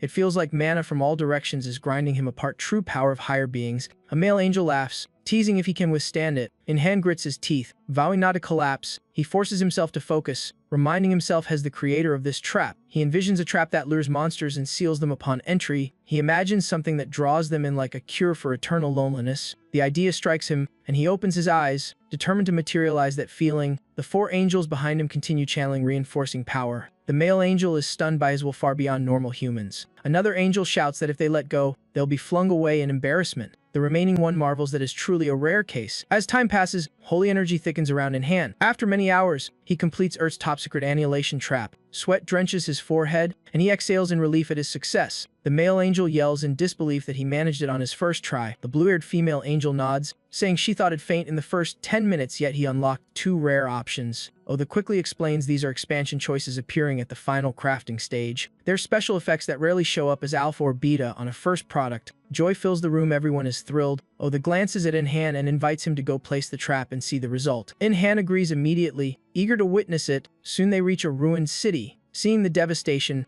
Inhan is speechless at the apocalyptic sight. A male angel asks if they should conceal Inhan, but Oda says leave it as long as he doesn't provoke anything. The monsters below don't react to him at all. One angel sighs, calling him a creation even the gods forgot. Inhan is annoyed at being treated like an exhibit and decides to deal with it later. The group continues flying forward. They stop only upon reaching a barren, empty region. Oda takes out the trap Inhan crafted. Holy power immediately wraps around the item, but it vanishes, startling Inhan. The angel beside him cheers, saying that disappearance is the sign of success. Confusing him even more, the ground suddenly quakes violently, changing Inhan's expression. At the same time, the military in the city is still fighting monsters. They face a giant rat, and someone shouts they've detected an anomaly. The rat stops attacking, as if lured by something. A herd of giant ants also changes direction to follow it. In the sky, flocks of birds fly in the same direction, causing chaos. All monsters in the city are swarming toward the dungeon site. The male angel sighs and reluctantly acknowledges Inhan's crafting skill. Oda says the other dungeons have activated too, shocking Inhan, who thought they were useless. She explains they were energy modified into new annihilation traps. A female angel teases that the 2 of them seem overly close. Both instantly deny it at the same time. Inhan looks down at the monsters, falling deep into thought. Even after 1,000 years of life, they still rush into a God-ordained death. God's power is overwhelming, able to shift humanity in an instant while monsters remain helpless. Humans are merely pieces on a board, and Inhan was left behind for a millennium due to one mistake. He doesn't know whether to be angry or accepting. At the edge of collapse, a hand once pulled him back. In that moment he had been stunned speechless. Without Lita, his mind would have broken, yet now she's no longer beside him.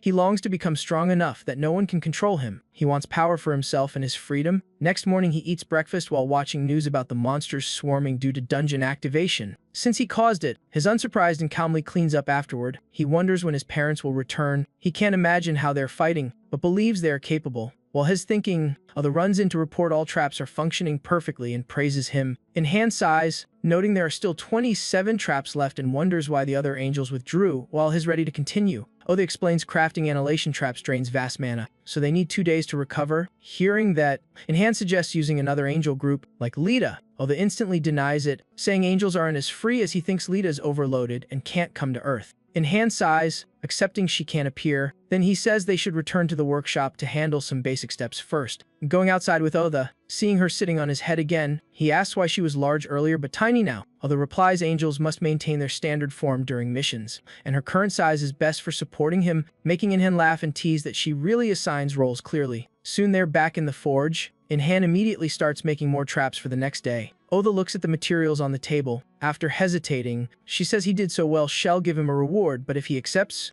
he'll have no time left for traps. Inhan gets excited thinking it's more Heconium, but Oda crushes that hope instantly. She waves her hand, making piles of monster hides appear on the table. Oda calmly says they're dried. Purified hides paid as bounty from monster hunts. Seeing the high quality, Inhan cheers. Oda smugly says now he has extra work to do. Inhan nods, deciding to craft gloves and boots from the hides. He works in the workshop for a long stretch. Soon the rare grade leather gloves are finished. The leather boots also reach a high level. Both offense and defense increase significantly. In-hand laughs at how breathable they are, preventing discomfort inside armor. Oda curiously asks why his reinforcement skill improves so fast. In-hand says it's just getting used to it. Then he moves on to processing the bear hide for armor. Seeing his focus, Oda watches silently. She stands aside smiling unconsciously. The two stay in the workshop the entire night. By morning, Oda rubs her eyes, complaining how fast time passed. She notes In-hand still focused at the forge, so she urges him to rest. In-hand shakes his head, saying he's almost done and not tired yet. Oda laughs, saying his stamina could handle working all night. But as she finishes, In-hand cheers. Having completed the item, he has crafted a unique grade bearhide armor. Oda runs over in surprise,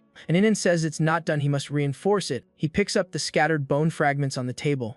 Then he continues strengthening the armor before him. Its offensive and defensive power rises sharply. Its durability also climbs rapidly. Seeing the stats, In-hand becomes more satisfied. He says the armor hides a special effect, and Oda nods, saying she expected it. As she speaks, she reaches out to touch the armor. It instantly bursts out sharp spikes, making her frown and ask if it's a counterattack. In-hand laughs and confirms, comparing it to a giant porcupine that could pierce a tiger. Oda recalls the Manna's Blade bracelet earlier and wonders why he keeps adding hidden weapons. Hearing that, In-hand goes silent. A moment later, he quietly asks if she meant that, leaving Oda puzzled since she asked casually. She hesitantly asks if it's due to some painful past, like a porcupine linked to his mother. In-hand suddenly yells that it's just a man's dream to make cool gear. Oda freezes for a few seconds, then she gets angry, calling his reason meaningless like his empty head. After shouting, she sighs, then notes the armor seems to have another optional effect. In-hand frowns in thought, then looks at the remaining bones. He says he'll use them to make a meat-cutting knife for easier use. Saying so, he starts immediately. Not long after, a rare-grade short knife is finished, and also a rough bone mask. Oda looks at him and asks why he made that strange mask. In-hand nods, puts it on, and jokes he used leftover materials to make it cool. He checks his new outfit in the mirror while Oda panics, yelling about what he did to the mask. His invisibility effect has suddenly weakened for no clear reason. In-hand, confused, says he didn't do anything. Suddenly a noise outside startles them both.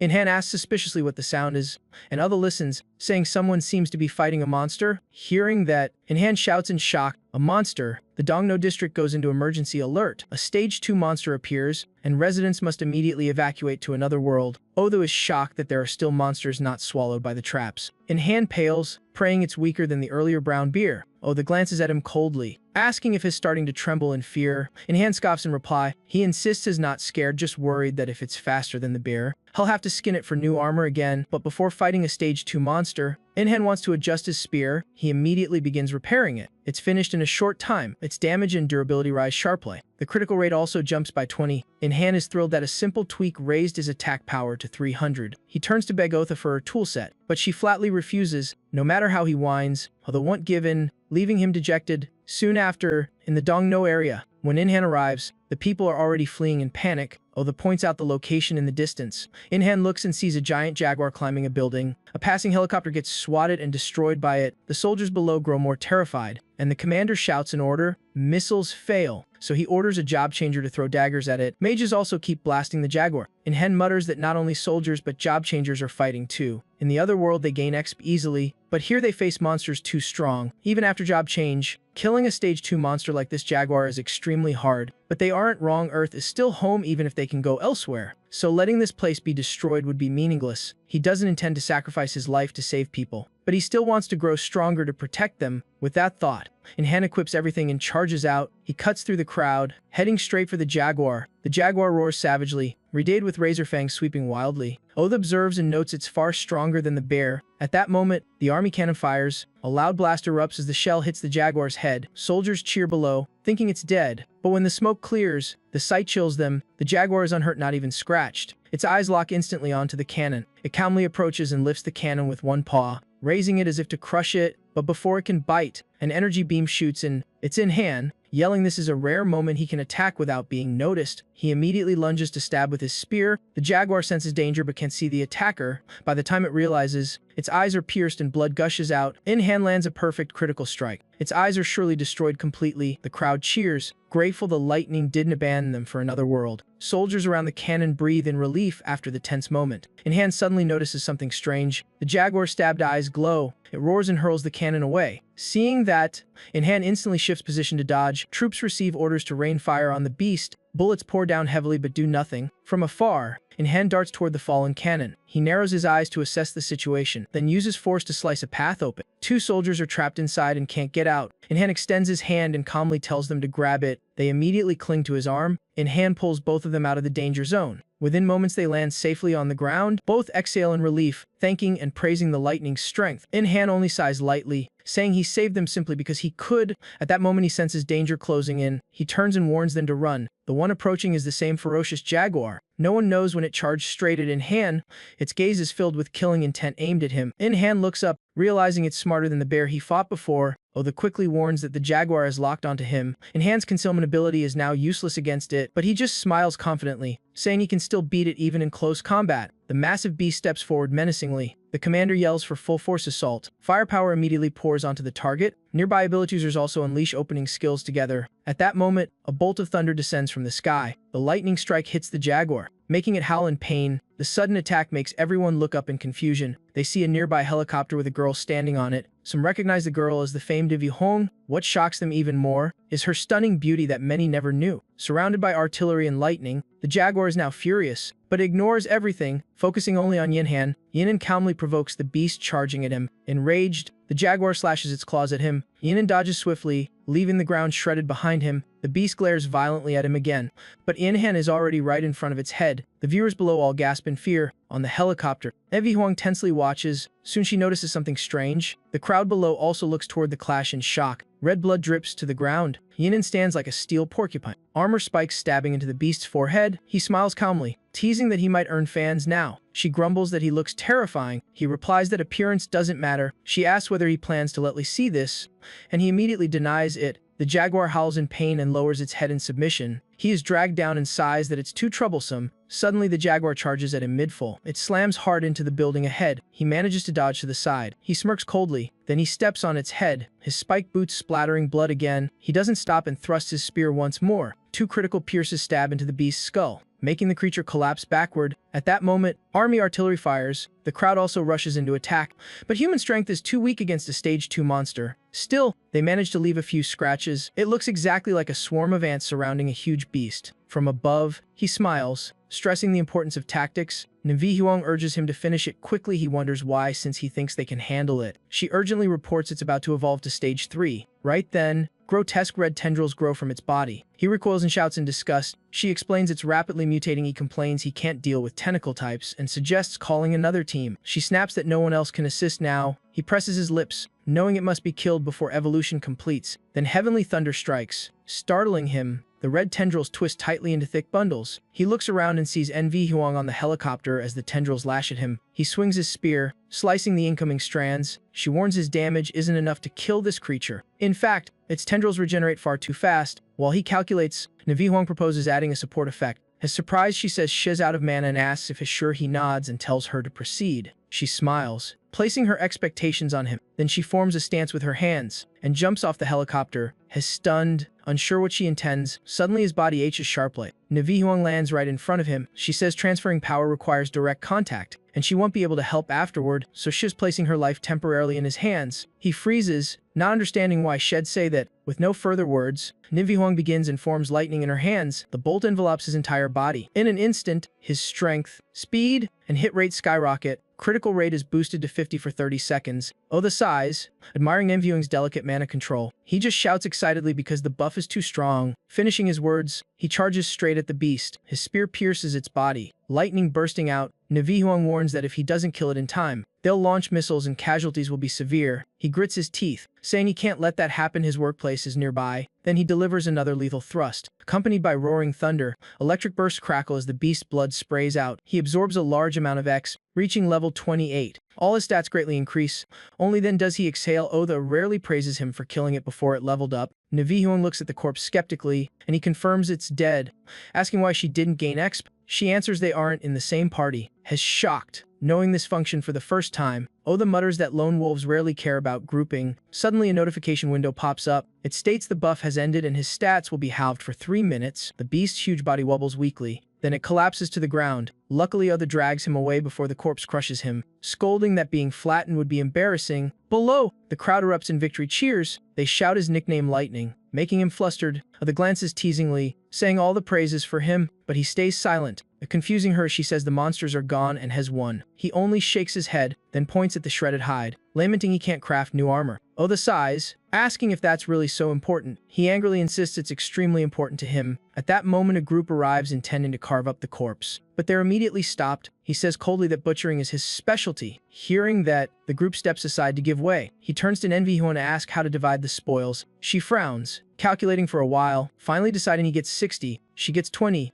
and the people get 20. He confirms with everyone, and they all shake their heads with no objection. He then walks toward the corpse, then leaps high. Without hesitation, he throws a knife down. He quickly extracts the core and cheers gleefully. Oda reminds him to focus on quality if he wants to aim for stage 3. The people below murmur excitedly upon seeing him retrieve the mana stone. He turns to ask Nenvihun, and she confirms that counts as his 60 share. He calmly says the rest is for them to divide. One person immediately objects because it's a valuable mana stone. Many other shouts rise in protest. Oda scoffs that low-level people are exactly as she expected, nothing like him. He glances over and says if they're unhappy, they'll go by his method. Everyone instantly smiles, praising him for being reasonable. Oda wonders if he plans to give them the stone. He shakes his head, saying locals aren't easily convinced. He recalls his mother's words, that arguing isn't always effective, and sometimes it's best to speak with strength. He laughs, saying hell be a son who listens to his mother. Leaving Oda speechless, he adds that hell hand them the mana stone. Then he hurls the stone back into the beast's belly. The entire crowd freezes at the sight. He jumps down, coldly saying if they want it, they can dig it out themselves, while his share stays with him. If the 60 ratio isn't met, he warns none of them will leave safely. Then he drives his spear into the ground, making the group pale. No one dares argue and they let him take his share first. Under that pressure, no one dares touch Ianhan's mana stone. He sighs in relief, glad he doesn't need to discipline locals. Then he jumps back onto the corpse to retrieve the stone. Nenvihun approaches and offers 40 plus bones if he butchers her share. He agrees immediately. Soon he cleanly separates bone and hide, making her suggest using a truck. He assumes she must be wealthy or influential, judging by the helicopter. While he's thinking, the townsfolk timidly ask him to butcher their share too. His face darkens. They panic and back away. In the ruins of Dongno rises a pitiful chorus of pleading. Minutes ago they demanded he give up the mana stone, now they want his help cutting meat. Oda's annoyed, calling them shameless and saying she wants to quit school to farm instead. He laughs and teases her to bring Lita back too. Then he quotes a price 50 if they want him to butcher. The crowd gapes at the fee being half their share. He snorts and turns away, making them panic and accept. He skins the beast for them, but they immediately start arguing again. He finds it irritating and just wants to leave, but after a few steps, someone calls him back. He turns around. Nenvihun approaches, praising his stealth. She says thanks to that, he killed the jaguar quickly. He wants to correct her but can't. She then proposes forming a party. Seeing him as her best ally, he shakes his head and refuses outright. She's surprised, asking why, saying she'll operate long-term on Earth. She believes both are strong enough to ignore small quests and will meet again. He stays thoughtful as she hands him a business card. Then she turns and leaves. He looks at the card with a complicated expression. Her real name is Kangmijaya. Her elegant stride sparks some interest in him. He tells Oda to hurry home since there's still work to do, but the jaguar's corpse twitches slightly unnoticed. Back at the workshop, he begins crafting 4 new bottles. Oda complains loudly, stage 3 monsters already. What disaster hits Earth? He says ask his uncle. The more she thinks, the angrier she gets, yelling she still can't figure it out. He irritably asks why she stayed silent at the scene but explodes now at home. She glares, saying she only dares vent at home, she can't let weak people see her panic. He just curls his lip with a single questioning sound. She becomes even angrier, accusing him of being indifferent despite Earth's survival being at stake. She stresses he underestimates how dangerous stage 3 monsters are. The power balance is now shifting toward them. Humans must cultivate slowly through quests, while monsters evolve too fast, making her fear balance can't be maintained. As she spirals, he quietly says has not indifferent worrying won't solve anything. He can only do his part. And as for other countries, Oda calmly says Korea is the only place where monsters approach stage 3. Hearing that, Inan immediately understands the key lies in the extermination traps. Oda is slightly surprised by his reaction. She frowns, pondering whether those traps actually made monsters stronger hard to accept. But could that tool trigger panic among them? Maybe when monsters feel cornered, they go berserk and chaotic. Oda adds that in other worlds, monsters are handled before realizing danger, so their leveling happens inside dungeons. Thanks to countless closed environment breedings, new creatures are born, slaughter each other, and evolve with extremely low odds. Hearing this, Yinan sighs. The dungeon is basically a cradle of cruelty. Oda doesn't mind, adding that without confinement they'd attack humans and still grow since they rarely kill each other outside. Yinhan reflects, saying dungeons are something humanity inevitably needs. Oda nods in agreement. That's why creating extermination traps to herd them into dungeons is a wise choice. They must stockpile mana when the angels recover. They can produce more traps. After speaking,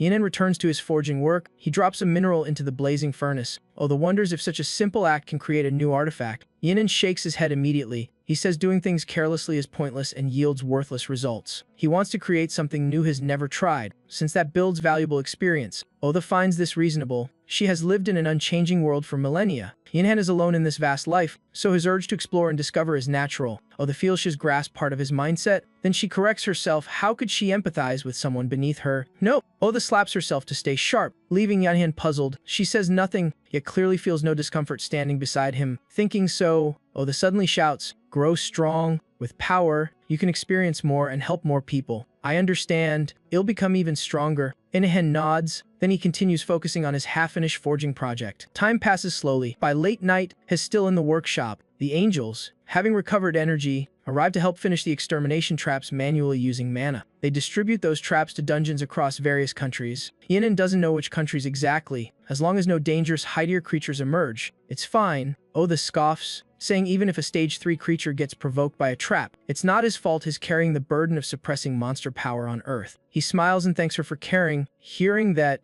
Oda freezes as if struck by something, but Ayan doesn't notice. Stretching and saying he's tired and heading to sleep, he leaves the forge and returns home. Once home, he heads straight to the bathroom. In the mirror, he sees his body has become sturdier. At that moment, the TV is reporting on the jaguar. Walking out of the bathroom, he asks Oda in surprise if he's grown bigger. Oda lazily says growth follows level ups, nothing to fuss about. Inahan frowns and mutters that his face seems brighter. What does she think? Oda snorts, saying his looks are nothing to someone of her rank, but compared to humans he's fairly handsome. Hearing that, Yinan beams and struts around showing off. Irritated, Oda throws the food bag at him, yelling not to block the TV and to put on a shirt. He stops teasing, runs off, and tells her to sleep early and stop watching Vive. Oda sits on the sofa, watching his silhouette disappear. Her gaze drops to the potato chips bag on the floor. She picks it up and resumes eating. A faint, indescribable thought flickers in her eyes. After a moment, she murmurs that such looks are only average to someone noble like her. The only thing she finds remarkable about him isn't his looks.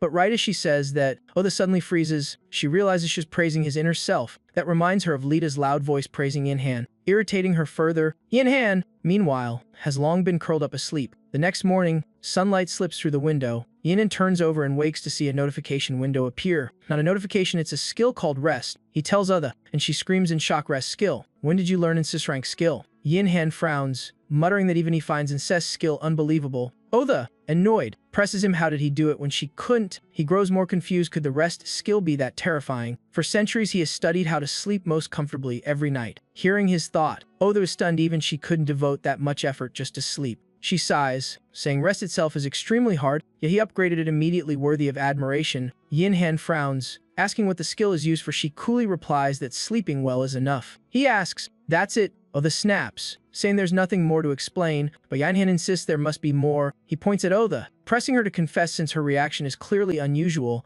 Cornered, Oda sighs and begins. She says she'll reveal only this much and won't drag it out. Yinan stares blankly, unsure if she's serious or teasing. Oda fixes her posture and begins explaining skill evolution. Yinan still doesn't understand what evolution means. Oda confirms it's a special upgrade similar to job change and is even recorded in the Akashic archive. Hearing this, Yinhan raises his hand and asks for a simpler explanation. Oda nods and simplifies it slowly. She asks him about the difference between a skill before and after evolution, making Yinan suddenly understand. She adds that only a few of his skills meet the conditions, the rest have hit their limit. Since he hasn't activated stealth, that part is skipped. His physical arts and spear arts are too hard to upgrade, so she doesn't mention them. Yinhan then thinks about rest since it seems unique. Oda smirks, telling him to check it himself. At that moment, 2 notification windows appear before Yinhan. He reads the listed requirements carefully. His face freezes instantly. He blurts out, asking why the conditions are so absurd. Oda calmly smiles, saying those conditions are still mild. She tells Yinhan to check the spear arts evolution requirement. He follows her instruction and opens the skill panel.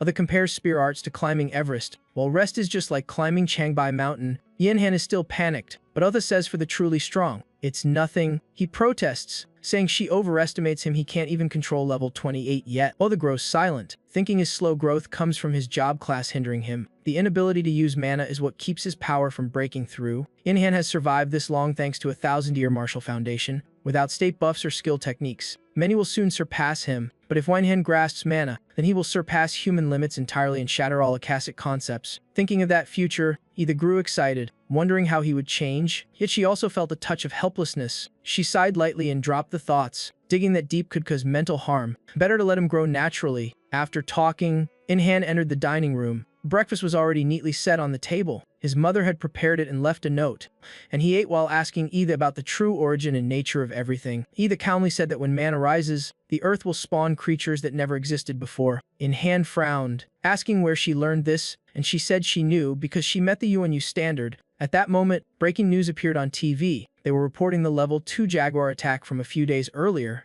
Inhan recognized it as the square where he had fought, and Ida confirmed it was where they left the giant Jaguar corpse. He panicked seeing the corpse vanish in just 2 days without a trace. Ida grew uneasy, sensing it wasn't simple. Inhan still didn't get her implication when T reported that both the monster's body and the hunter group had vanished. Hearing that, Inhan grew confused as the media blamed it on hiding spoils after a dungeon opening. He pondered, not fully believing that conclusion. He rejected it, since another creature had appeared then. Either agreed, stressing that the mother jaguar was dead and its mana stone shattered. And most cases end there. Inhan asked what happens in the rare remaining percentage. Ida considered, then said it was when the monster was pregnant. The explanation instantly made sense to Inhan. He recalled a brief TV moment. Sure, he saw a black-furred jaguar. He guessed it specialized in stealth.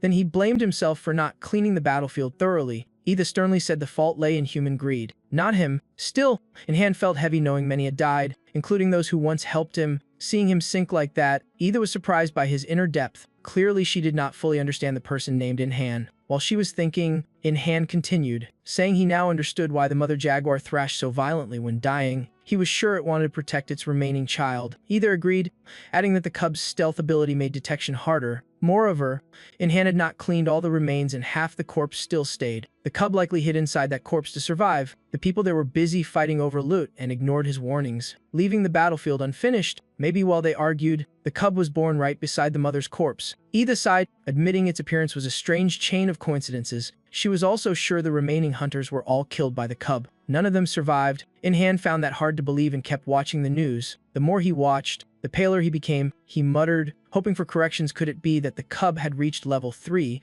Ida nodded firmly, saying stealth of that caliber was certainly level 3. Hearing that, Inhan jumped up, turned off the TV, and walked away. Ida looked at his back and asked if he was confident enough. Inhan smirked, admitting fighting alone was tough, but with preparation he could win. With a stealth-specialized foe, he absolutely could not fail. Ida remarked that his ability to detect stealth was master level, which annoyed Inhan. Ida nodded, explaining his deduction was sound since no creature was perfect. She believed the cub excelled at invisibility, so its defense would be weak. Just break its stealth and fight head-on. Inhan found it reasonable and agreed he must visit the workshop to craft more gear. He put on his coat and prepared to go. Walking out, he said they must capture it soon or it would be extremely dangerous inside the city. Suddenly, he remembered he needed to call for support. He found Majay's card and dialed with his personal phone. Leaving Ida speechless, she frowned, asking if he planned to expose his identity. Only then did Inhan realize his mistake. He pocketed the phone and rushed outside. Soon he reached a public phone booth. He dialed Majay's number. Ida nodded, praising this as wise. At that moment, at Majay's home, the phone rang. Seeing a strange number from a public booth, she was suspicious but answered. Hearing her voice, Inhan froze slightly. He forced himself to speak after 2 days of silence. Making her unable to recognize him, he pinched his nose and disguised his voice, calling himself Lightning. Majay cheered in delight upon hearing that. She happily greeted him, saying he contacted her fast. Inhan felt so embarrassed he wanted to sink into the ground. With no reply, Majay teased him for being shy around her. Inhan ignored that and urgently explained the serious matter. The news report wasn't about a dungeon. He clarified it was a strong monster with superior stealth skills. Majay grew serious, saying she already suspected and agreed the threat was extremely high. Inhan said a bit more then hung up quickly. He remarked how quick-witted Majay was, even planning to alert the army and government. Ida praised her connections. Inhan wondered if he should prepare in advance. Then he ran straight to the workshop, bringing the jaguar bones and hide. He raised a brow and smiled, saying everything was ready to begin.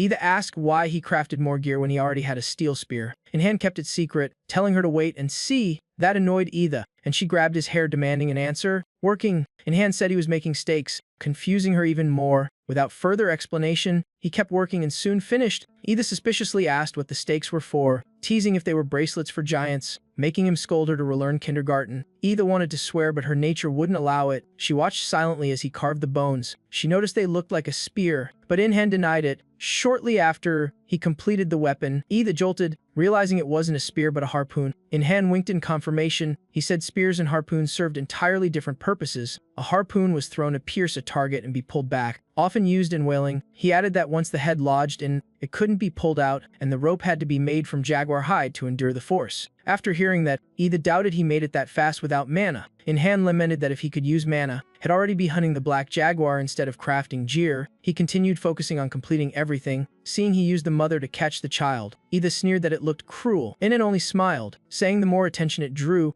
the better, then began attaching the mana stone. Either panicked and tried to stop him, afraid it'd waste all the precious materials. In-hand calmly replied that the only thing truly worth regretting was his own life. Either only sighed, saying this was exactly his usual style. He continued crafting without rest. He added special effects to all harpoon and spear heads. Even the ropes were reinforced. Soon everything was complete. Either was stunned since that speed nearly ignored skill activation time, and embedding mana stones wasn't easy. In-hand didn't mind and bragged that the set had both alpha and beta options. Either pouted, saying not every skill came with such choices. In-hand's harpoon reached unique rank, with over 1000 attack power and 20 bonus damage. Satisfied, In-hand joked that the Akashic record was twice as generous as he imagined today. Either was speechless, feeling this level was basically cheating. Seeing her strange face, In-hand asked but got no reply, so he kept working. A bit later he went to a phone booth to call my Jai again. She said she was heading to the scene. In-hand lowered his voice, telling her to circle around and stay alert since the enemy could strike anytime. He explained the cub was born the moment the mother died only 2 days ago, yet it had lingered there the whole time. Hearing that, my Jai asked why. In-hand calmly replied it wanted revenge,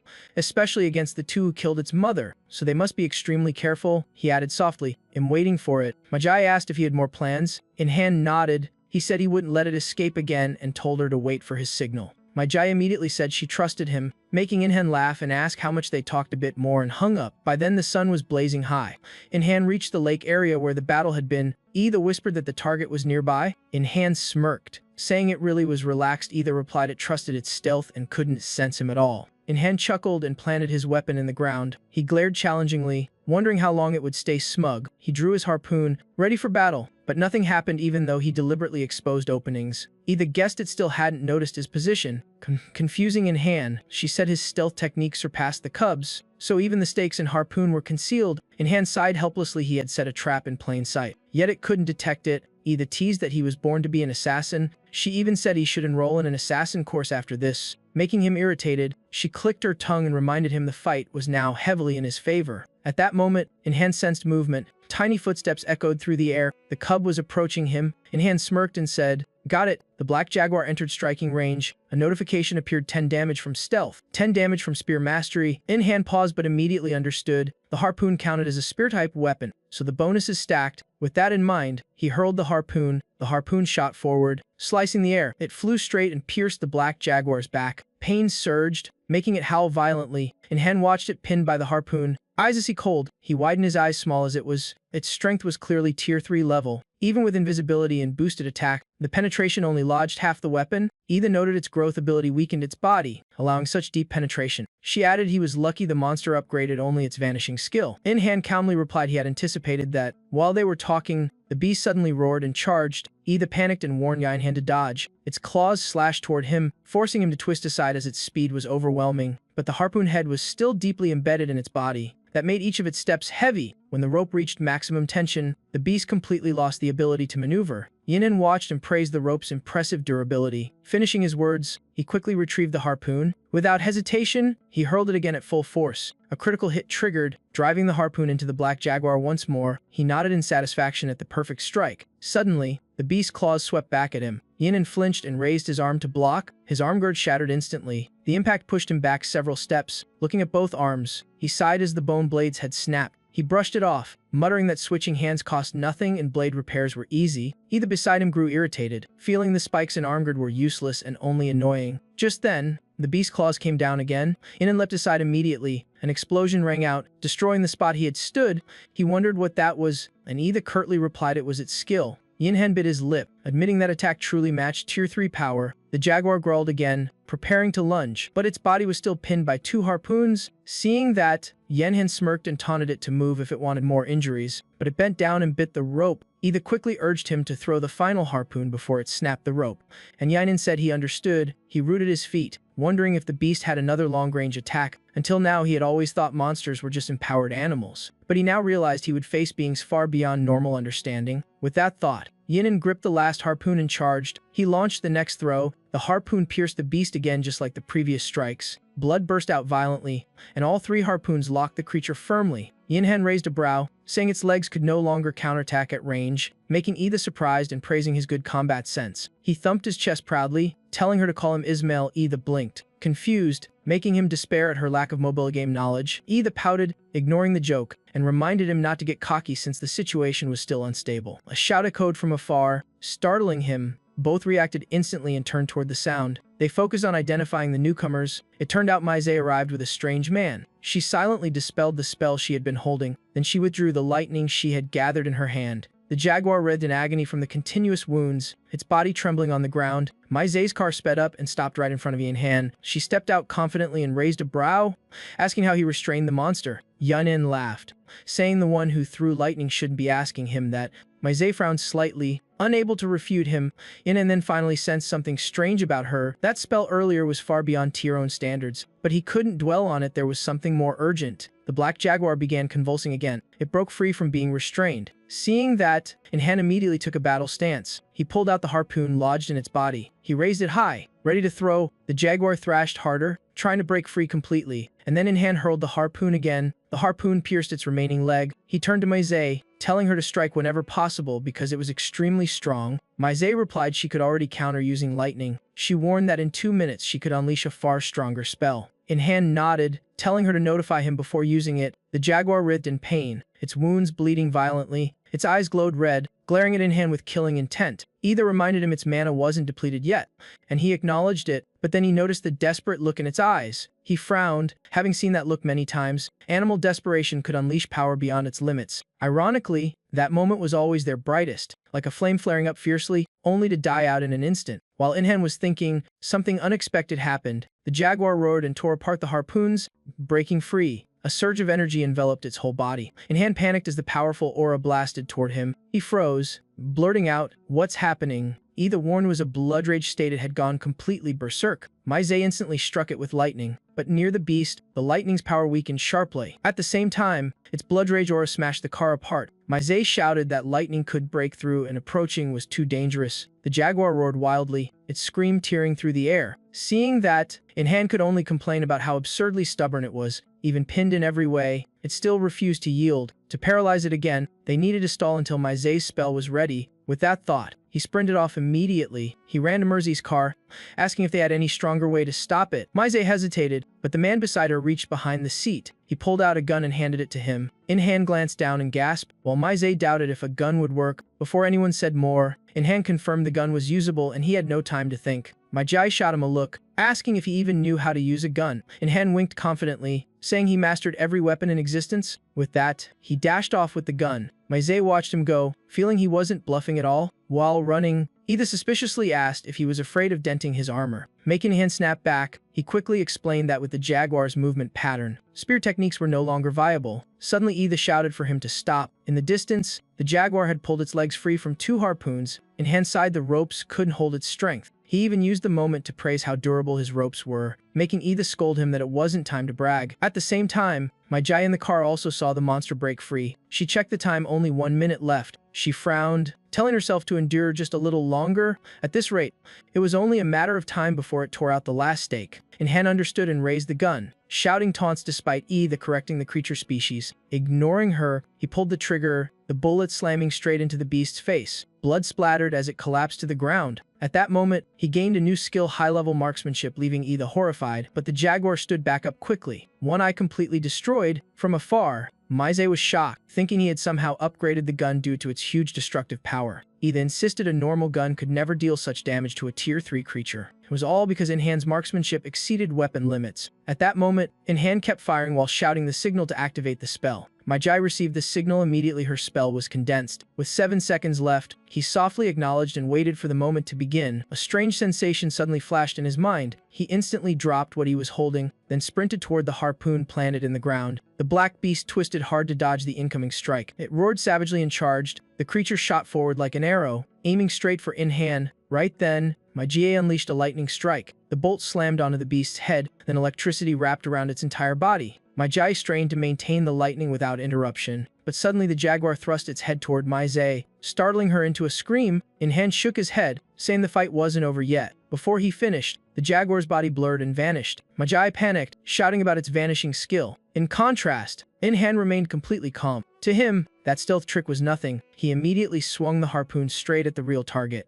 Without hesitation, he pierced the beast's body and looked down in disdain. Then he kicked off its body and retreated. The creature collapsed, trembling non-stop. From afar, Jai was confused, thinking he could see through its stealth. But In-Han didn't answer. He simply pulled the rope from the harpoon. Then he tightened all sections of the rope together. In just moments, the jaguar was neatly bound. She asked in surprise why he didn't finish it and kept it alive. He chuckled softly, saying he still had business to settle with it. At that moment, Jai stepped out of the car. She hurried toward him but was confused by his strange expression. She asked what was going on. He slowly said they should form a party, or he would take all the experience. Hearing that, Jai became visibly excited. She immediately reached out and grabbed his hand, and so the two officially formed a team. In-Han was slightly stunned by Jai's reaction. He was a bit surprised by how strangely real it felt. She seemed to sense his excitement and asked why he looked like it was his first time forming a party. The question made In-Han pause. He scratched his head, explaining he hadn't cooperated in too long, earning a disdainful glance from her. Setting that aside, he approached the bound black jaguar. The beast growled in its throat as he neared. In-Han only huffed lightly and signaled for the finish. The moment he spoke, the harpoon struck down. Beast was cleanly executed, and he gained nearly 2 million experience points. With that, he jumped to level 36, his stats rising sharply. A flood of notifications appeared before him, leaving him stunned. Either beside him exclaimed that going from 28 to 36 was unbelievably fast. He felt lightheaded and rubbed his forehead. Jai felt similarly unwell, making In-Han mutter that he must have taken almost all the experience. Either said Tier 3 creatures followed completely different rules. Compared to the massive experience he gained, that many levels were still low if it were his old profession. He'd be heavily penalized, leaving him muttering in disbelief. After a moment, his headache eased. He immediately approached the jaguar's corpse, but his steps halted briefly. Then he hugged the pelt tightly, apologizing for failing to protect it, making others sigh and tell him to stop crying over a hide. He glared at her, saying armor made from Tier 3 hide was extremely valuable. Then he began butchering it, muttering that he had to bring back every usable part. When he reached the head, he suddenly froze. He shouted that there was a mana stone inside its skull. Although was stunned, not expecting both mother and cub to form mana stones, this was a mana crystal formed at the instant a monster dies. It appeared entirely at random, so usually couldn't be obtained. The appearance rate was only around 17, and the stronger the monster, the rarer it was. Oh, the angrily yelled that In-Han's luck was ridiculous. He didn't care and reached inside. Soon he cheered. Having touched it, he held a deepered mana stone, smiling brightly and praising its perfect Tier 3 size. Remembering skill evolution requirements, he quickly asked if he just needed a few more conditions to evolve. But he forgot he wasn't alone in the fight. He glanced at Jai and remembered party loot had to be shared. Jai was still dizzy, whispering she got about 1.5 million experience, while In-Han calmly said he got nearly 3 million. Hearing that, she was stunned since their contribution was clearly 1/2. Yet they received the same share. He insisted he could only kill it thanks to her. She chuckled softly and asked him to tell her his real name. He hesitated, then said his short name. She looked and joked she might as well call him by that weird nickname. He panicked, giving his full name and begging her not to use that one. She laughed lightly and said he could keep the mana stone, just split the materials in half, which fit their contribution. He was surprised, asking why she only took that much. She didn't answer, instead asking what profession was the most valuable on Earth now. Before he understood, she continued that it wasn't mage or angel but monster anatomist, because no matter how strong the kill, if the dissection was sloppy, all materials would be ruined and worthless. She smiled, saying In-Han's skill was priceless, so his share was deserved. So he bent down and continued dissecting the beast. Jai was speaking to someone on the phone. Oda watched and commented that she had wide connections and high status. Knowing her would bring many benefits. Hearing that, In-Han's knife hand trembled slightly. He muttered that getting close wasn't that easy, making other suspects she hit a sore spot. In-Han didn't answer, focusing only on stripping the carcass cleanly. Once finished, he let out a relieved breath. By then, my G had called 2 trucks and told everyone to load the materials. Then she returned to Enhan, sincerely saying they managed to kill the monster before it was too damaged thanks to him. He smiled and said he also relied on her support. She stared at him for a long moment, then hesitantly told him to forget the earlier talk about long-term cooperation. The words hit him so hard he froze.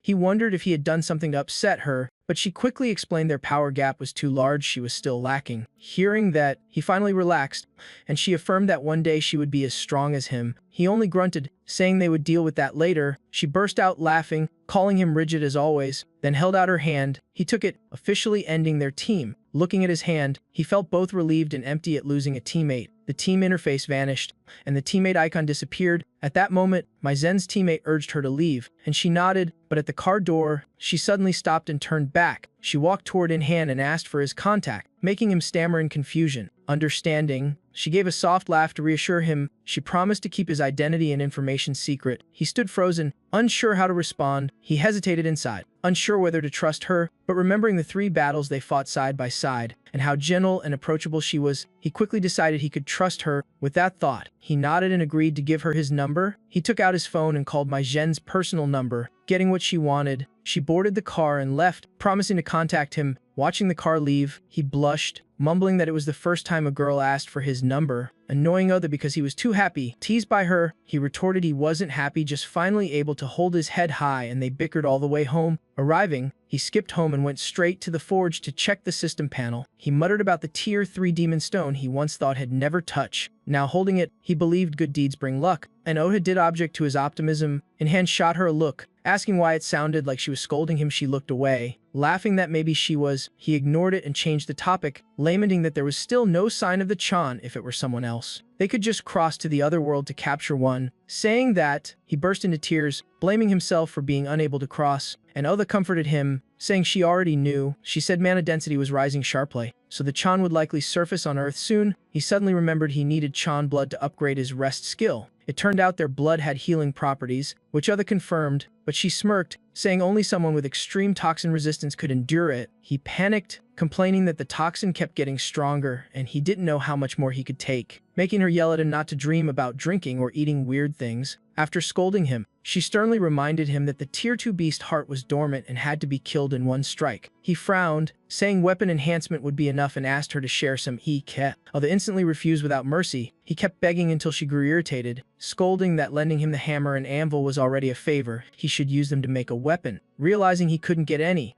he sighed and said he'd make do with what he had. He picked up the spear, mumbling it was only slightly damaged and still fixable. While Oda praised the panther bones for their toughness, he nodded and checked the tendons and hide to select suitable materials, but his hand suddenly trembled, making both pieces fall. They dropped straight into the forge and were consumed by the flames. He shouted in frustration that he was going to roast them to get toxin resistance, but Oda yelled that they were already rotten. He was about to argue when he froze. In the forge, the materials were deforming, shocking him as he exclaimed in confusion. Sensing the eternal flame affecting them, he turned to Oda, asking why she hadn't mentioned this forging method earlier. She shrugged, saying she wasn't a professional crafter. The eternal flame suddenly stopped, stunning them both. The thing inside was still being softened by heat. Inhan quickly used tongs to pull it out. One look, and he instantly understood. He couldn't hold back his amazement, praising the material's quality. Inhan lifted it, excitedly declaring it worthy of being giant force string. Oda narrowed her eyes and asked its purpose, and Inhan explained its elasticity and durability far exceeded expectations. Baptized by eternal flame and tempered by water, it became unnaturally tough. With this piece,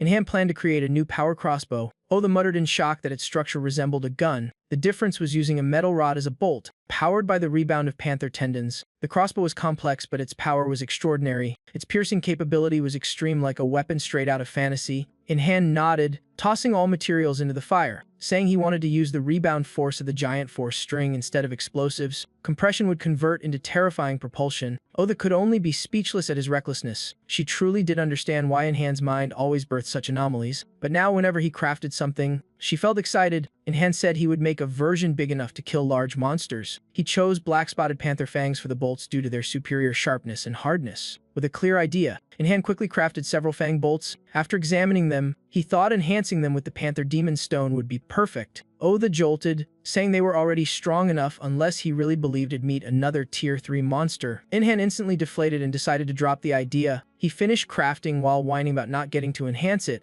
At last, brand new power crossbow was completed.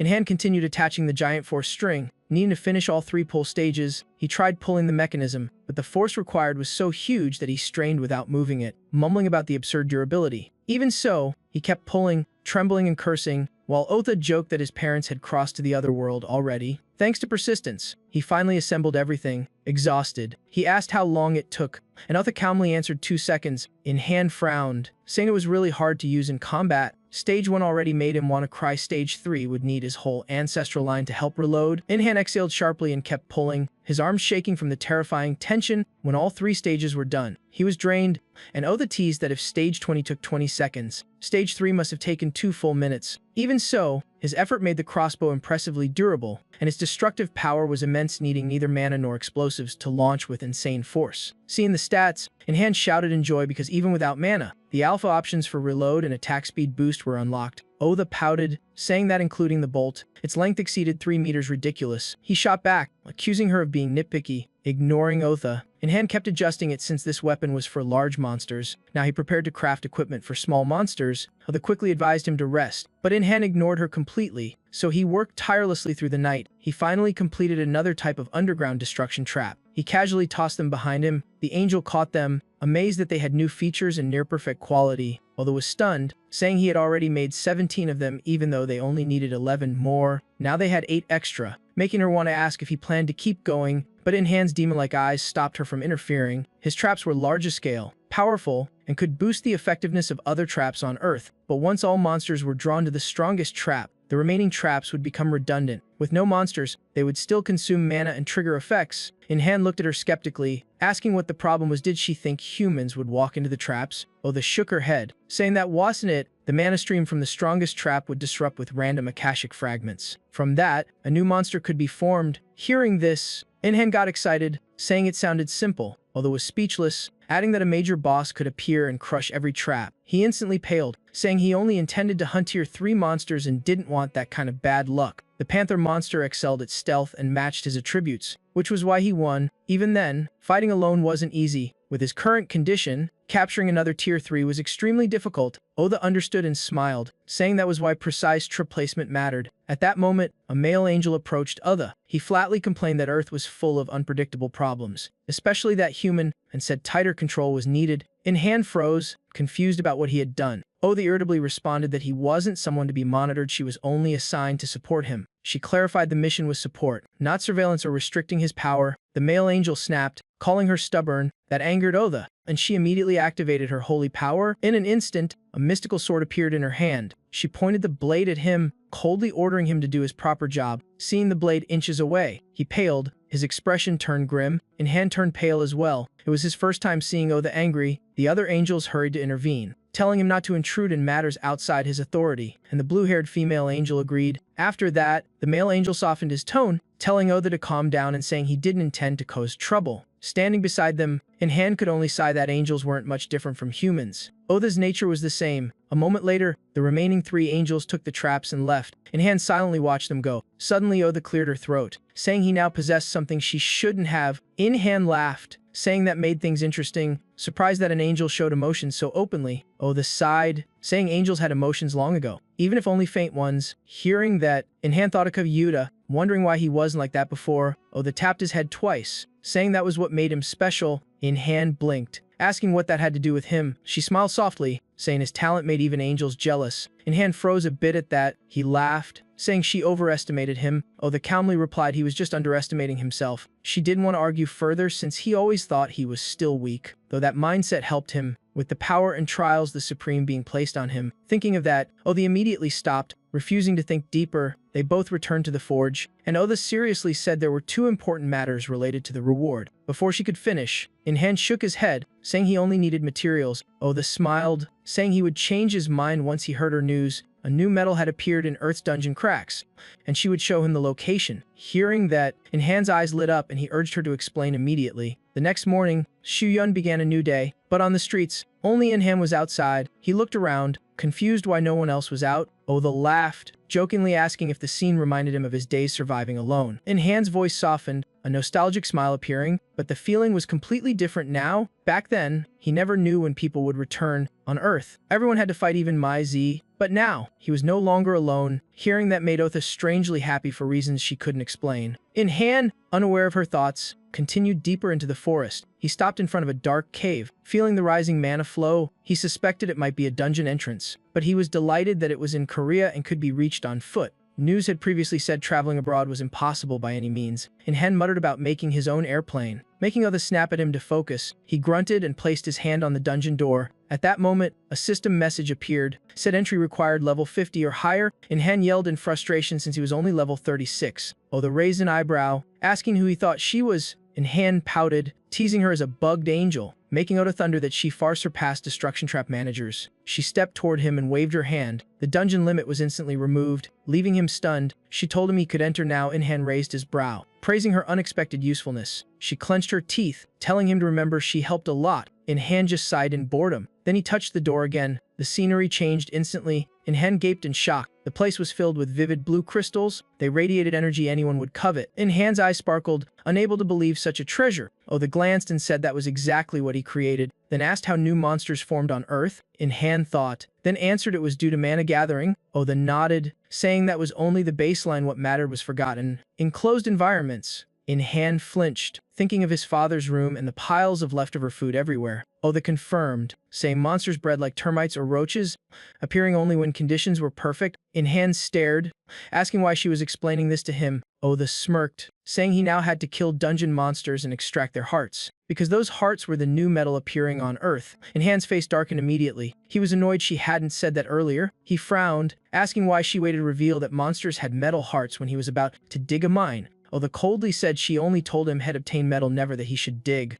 On hearing that, In-hand froze like being struck by lightning. He groaned in despair, realizing it was monster hunting, not mining, even though he had prepared all the digging tools. He sighed and put the mining helmet back into his bag. Then he excitedly showed off his expanded spatial bag, saying he must use it immediately because it was so convenient. Otha whispered in surprise that although it was a reward, its capacity was limited and no magic could make it lighter. In-hand casually said a few dozen tons were nothing to him, making Otha snap and ask if he was insane. Scolded again. In-hand fell silent with nothing to argue. He quickly changed the subject, asking why it looked like a quarry if it was supposed to be monsters. Otha narrowed her eyes and confirmed it, then asked why he looked disappointed. In-hand grumbled it felt like someone ruined his plans. He had planned to dig tunnels before monsters attacked him. Otha was stunned, asking if he really intended that. In-hand pulled out an item, excited to try something new instead of fighting metal monsters. It was a heavy war hammer. Seeing it, Otha was shocked, praising its power since it was made from black-spotted panther bone and had alpha options without mana. In-hand always received rare items from quests, fitting his reputation as a skilled craftsman. He added the new metal was nice,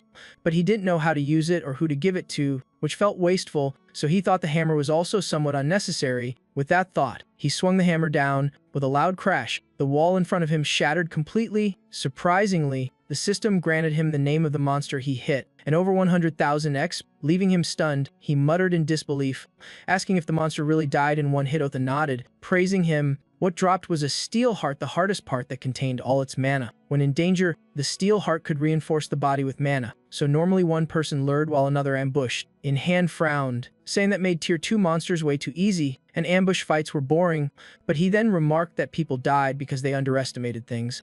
Like characters who die constantly in stories, he sounded like a child, making Otha mumble that he read way too many stories, but in reality, the dungeon had nothing special. No ambushes, no schemes, no danger. Even so, In-hand reached level 38. His stats rose a little too. He complained the dungeon was unexpectedly boring. Otha scolded him for being such a strange person. The dungeon stretched around them, forcing In-hand to walk 10 minutes to find even one monster. And once he did, a single strike was enough, no need for a critical hit. He held his head and howled in frustration, saying there was no thrill or adventure, just manual labor. Otha could only sigh, still not understanding how he ever maxed out his combat skills. Shaking off his annoyance, In-hand went deeper inside. He suddenly saw a large figure ahead. It was a great steel heart, level 74. shocking him since its heart was far larger than the previous one. They explained it was about 20 levels stronger than normal types. Hearing that, In-Han grew excited, finally something worthy of testing his tier 3 weapon. He immediately took out the Pebanker. Oda was speechless. He always had the perfect tool ready. In-Han didn't care and charged straight at the Great Steelheart. Without warning, he raised the crossbow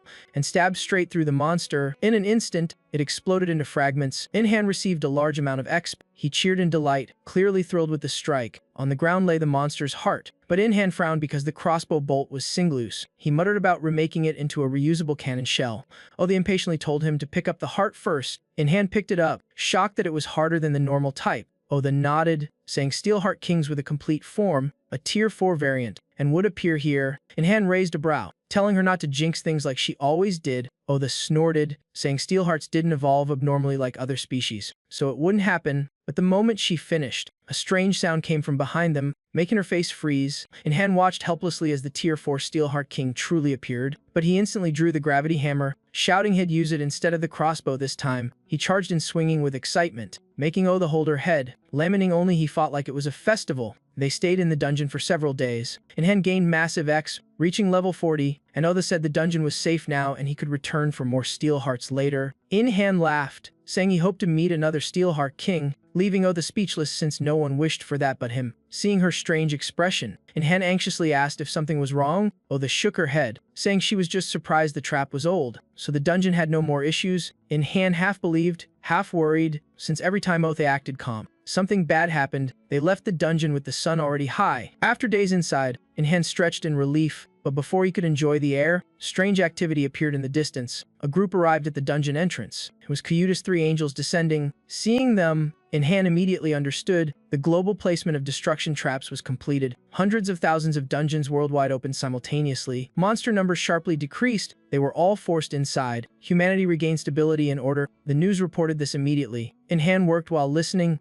and Oda watched while eating. Soon after, she turned off the screen. She said the Supreme Being was limiting rewards to force players back to Earth. With dungeons open, someone needed to clear the monsters. In-Han nodded, then asked if his parents had returned to Oda calmly said probably, and asked what he crafted, whether anything had options. In-Han lazily said probably, but he hadn't checked because he was too sleepy, had worked all night after returning from the dungeon and was exhausted. But to finish before the angels arrived to collect traps, he forced himself to complete everything. Before that, he had forged a Steelheart armor set, fully black legendary armor, 4,800 attack and extremely high defense. Seeing the stats, In-Han was stunned by the absurd numbers. He muttered, wondering if it had 3 options. Oda nodded, but before she explained, In-Han jumped in excitement because the 3 options were too strong: 30 attack from armor, 50 when using a spear, absolutely peak. Oda frowned, adding that the fear aura was included to highlight the option system. An item with 3 options without mana was nearly impossible. But In-Han's legendary blacksmith title broke the limit. Oda warned him never to sell or reveal 3 option items, they were dangerous. But In-Han eagerly asked what if he made 4 options. Oda glared and told him not to joke. In-Han flinched and apologized. Oda huffed and declared 3 option items would now be called gamma options. In-Han only sneered dismissively.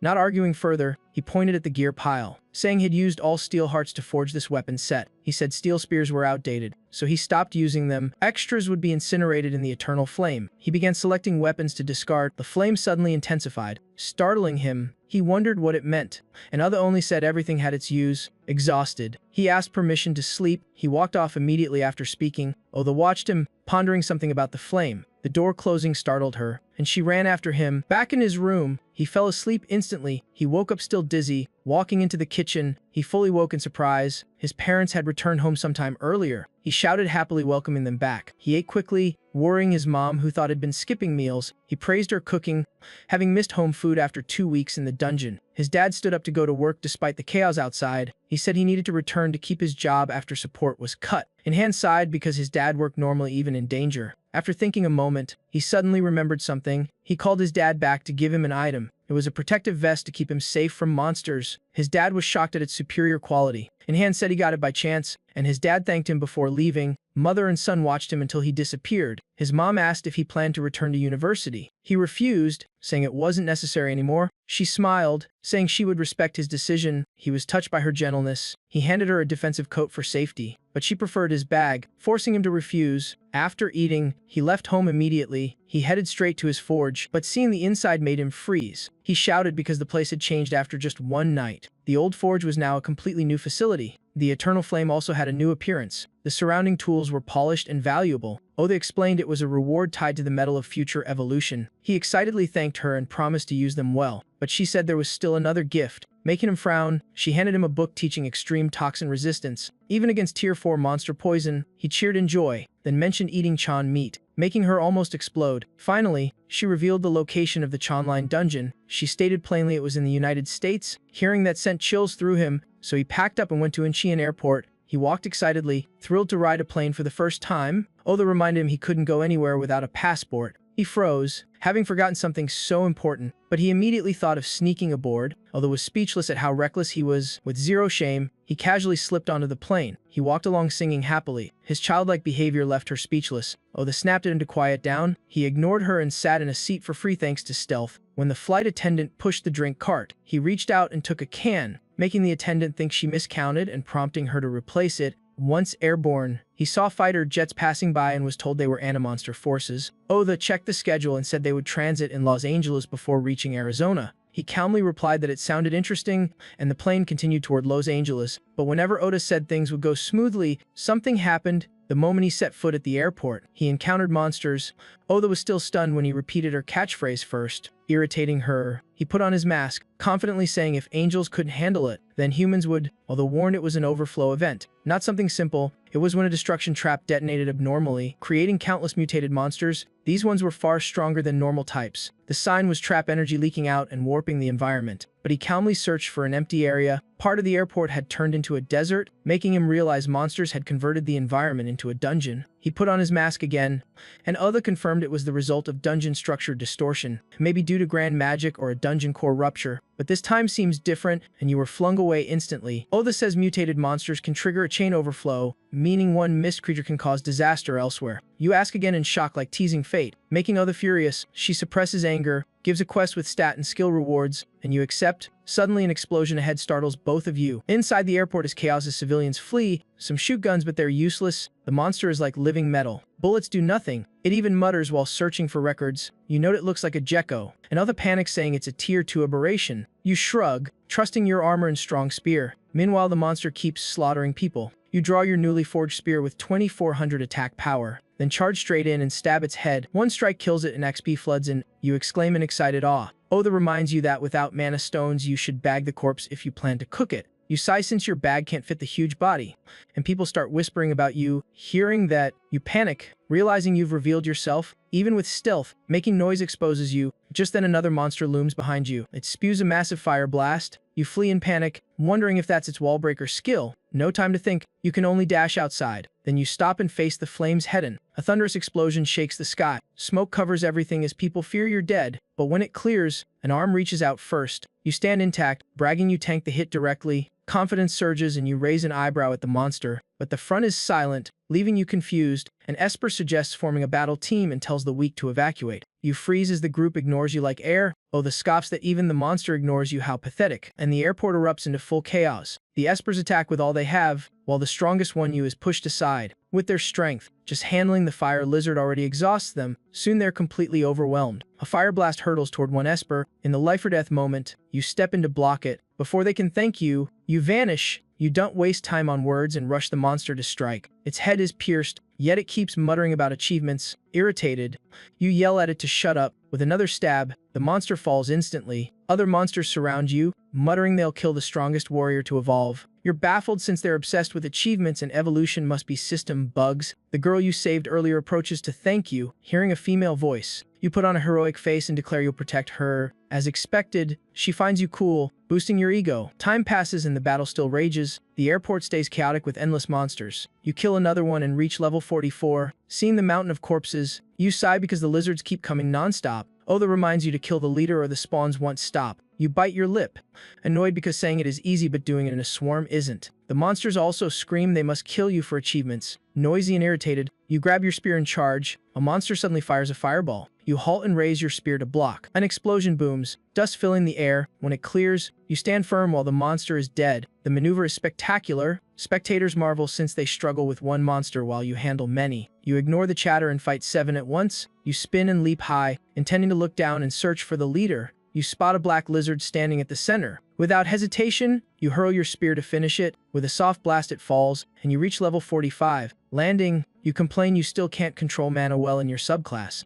Otha says it's fine until level 100, though your leveling speed is slow. Suddenly something above your head lights up, about to explode. A youth in armor runs over, urging you to dodge. You're surprised he speaks Korean. A monster behind is closed in, but you scoff, asking if that explosive thing is the monster. You grab it by the neck like picking up junk, then fling it like trash. It hits a wall and detonates instantly. The girl beside the youth gasps while he hurriedly warns not to copy you. You don't notice their talk and stand there brimming with aura. You chase the leader alone like it's a game. It swings its claws and charges. The ground erupts with sharp stones shooting at you. You leap up easily, boasting your balance from hunting sea mobs. Otha is speechless at the bragging. Then the area explodes in an instant. Onlookers panic, thinking you were blasted to death. You hear it and curse, saying you knew the rock would explode. Otha notes they can't hear you. You ignore it and pull out a new weapon from your basket. Instead of a spear, it's a pay bunker. You shout and charge, eager to test your new toy. The leader sweats upon seeing the weapon, but it can stop your surging momentum. In a blink, the sharp metal tip presses to its forehead. You activate the device's energy. The shot drives straight into the monster's head. It's a precise finishing blow. Blood gushes from its forehead as it thrashes. Seeing that, the monsters behind rush in to save it. Other espers try to block them. They're quickly knocked away. Then a great blade sweeps through and decapitates them all. The one wielding that bizarre weapon is clearly you, making Otha sigh. You only care about killing monsters, not whether it looks strange. The leader lies still but mutters humans are too strong. You look at it. Before you grasp it, the ground cracks and water bursts like rain. The whole area shakes violently. Someone realizes it's trying to blow up the zone and shouts a warning.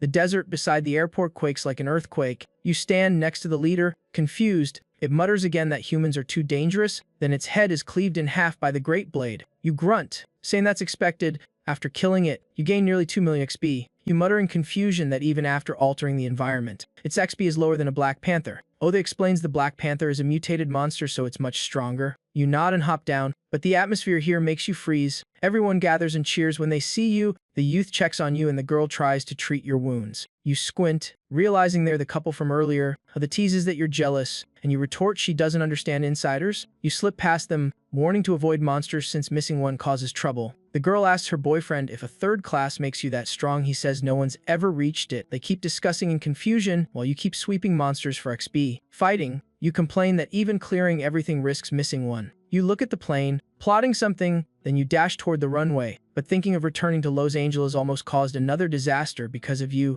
Otha, hearing that thought, scolds his movie-level nonsense. You purse your lips, insisting you won't let it happen, then keep slashing monsters. You leap toward the 11 o'clock direction. You see 2 monsters fleeing. You slice them in half immediately. Exhausted, you growl asking how much longer. Otha doesn't answer and watches you gather corpses, wondering why you hoard so many.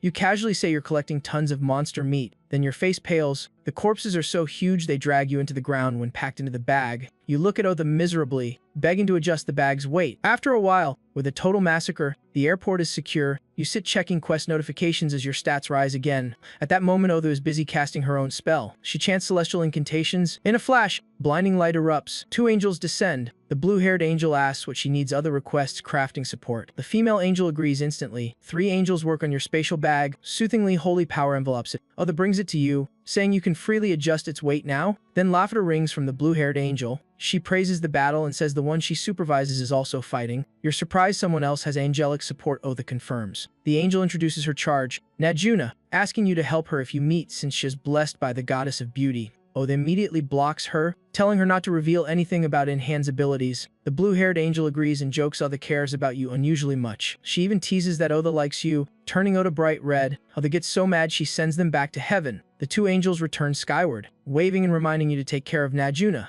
Otha glares after them, then asks if you plan to help that girl. You casually say no, you never approach anyone first. Otha sighs in relief, then grants your new skill reward, Super Strength. You wonder if you can activate it without spending magic energy. Otha doubts it, saying it looks like a beast-type ultimate skill, asking if you've collected all human skills already. Not long after, a flight departs Los Angeles Airport. Juna leans back, scanning for someone since she was told to be on this flight but can't find him. Hajin tells her to behave and buckle up or people will overhear, but chatty Juna keeps talking nonstop about Inhan with Hajin. They don't realize Inhan sits behind them, annoyed, muttering hell ignore them and even mentioning Chekhov's gun. The plane takes off and continues its journey. A few nights later, in a quiet forest, Juna tends a campfire, snacking on some meat. The two eat and relax happily. Only Inhan suffers, wondering why he has to be their cook. Grilling while wanting to kick them out, he tells them to leave after eating. Juna ignores him and cheerfully asks for more, loving the taste of scorpion meat. The meat they are eating is from the scorpion Inhan just killed. He handled hunting, butchering, and grilling entirely alone. To understand how this happened, we must go back a bit.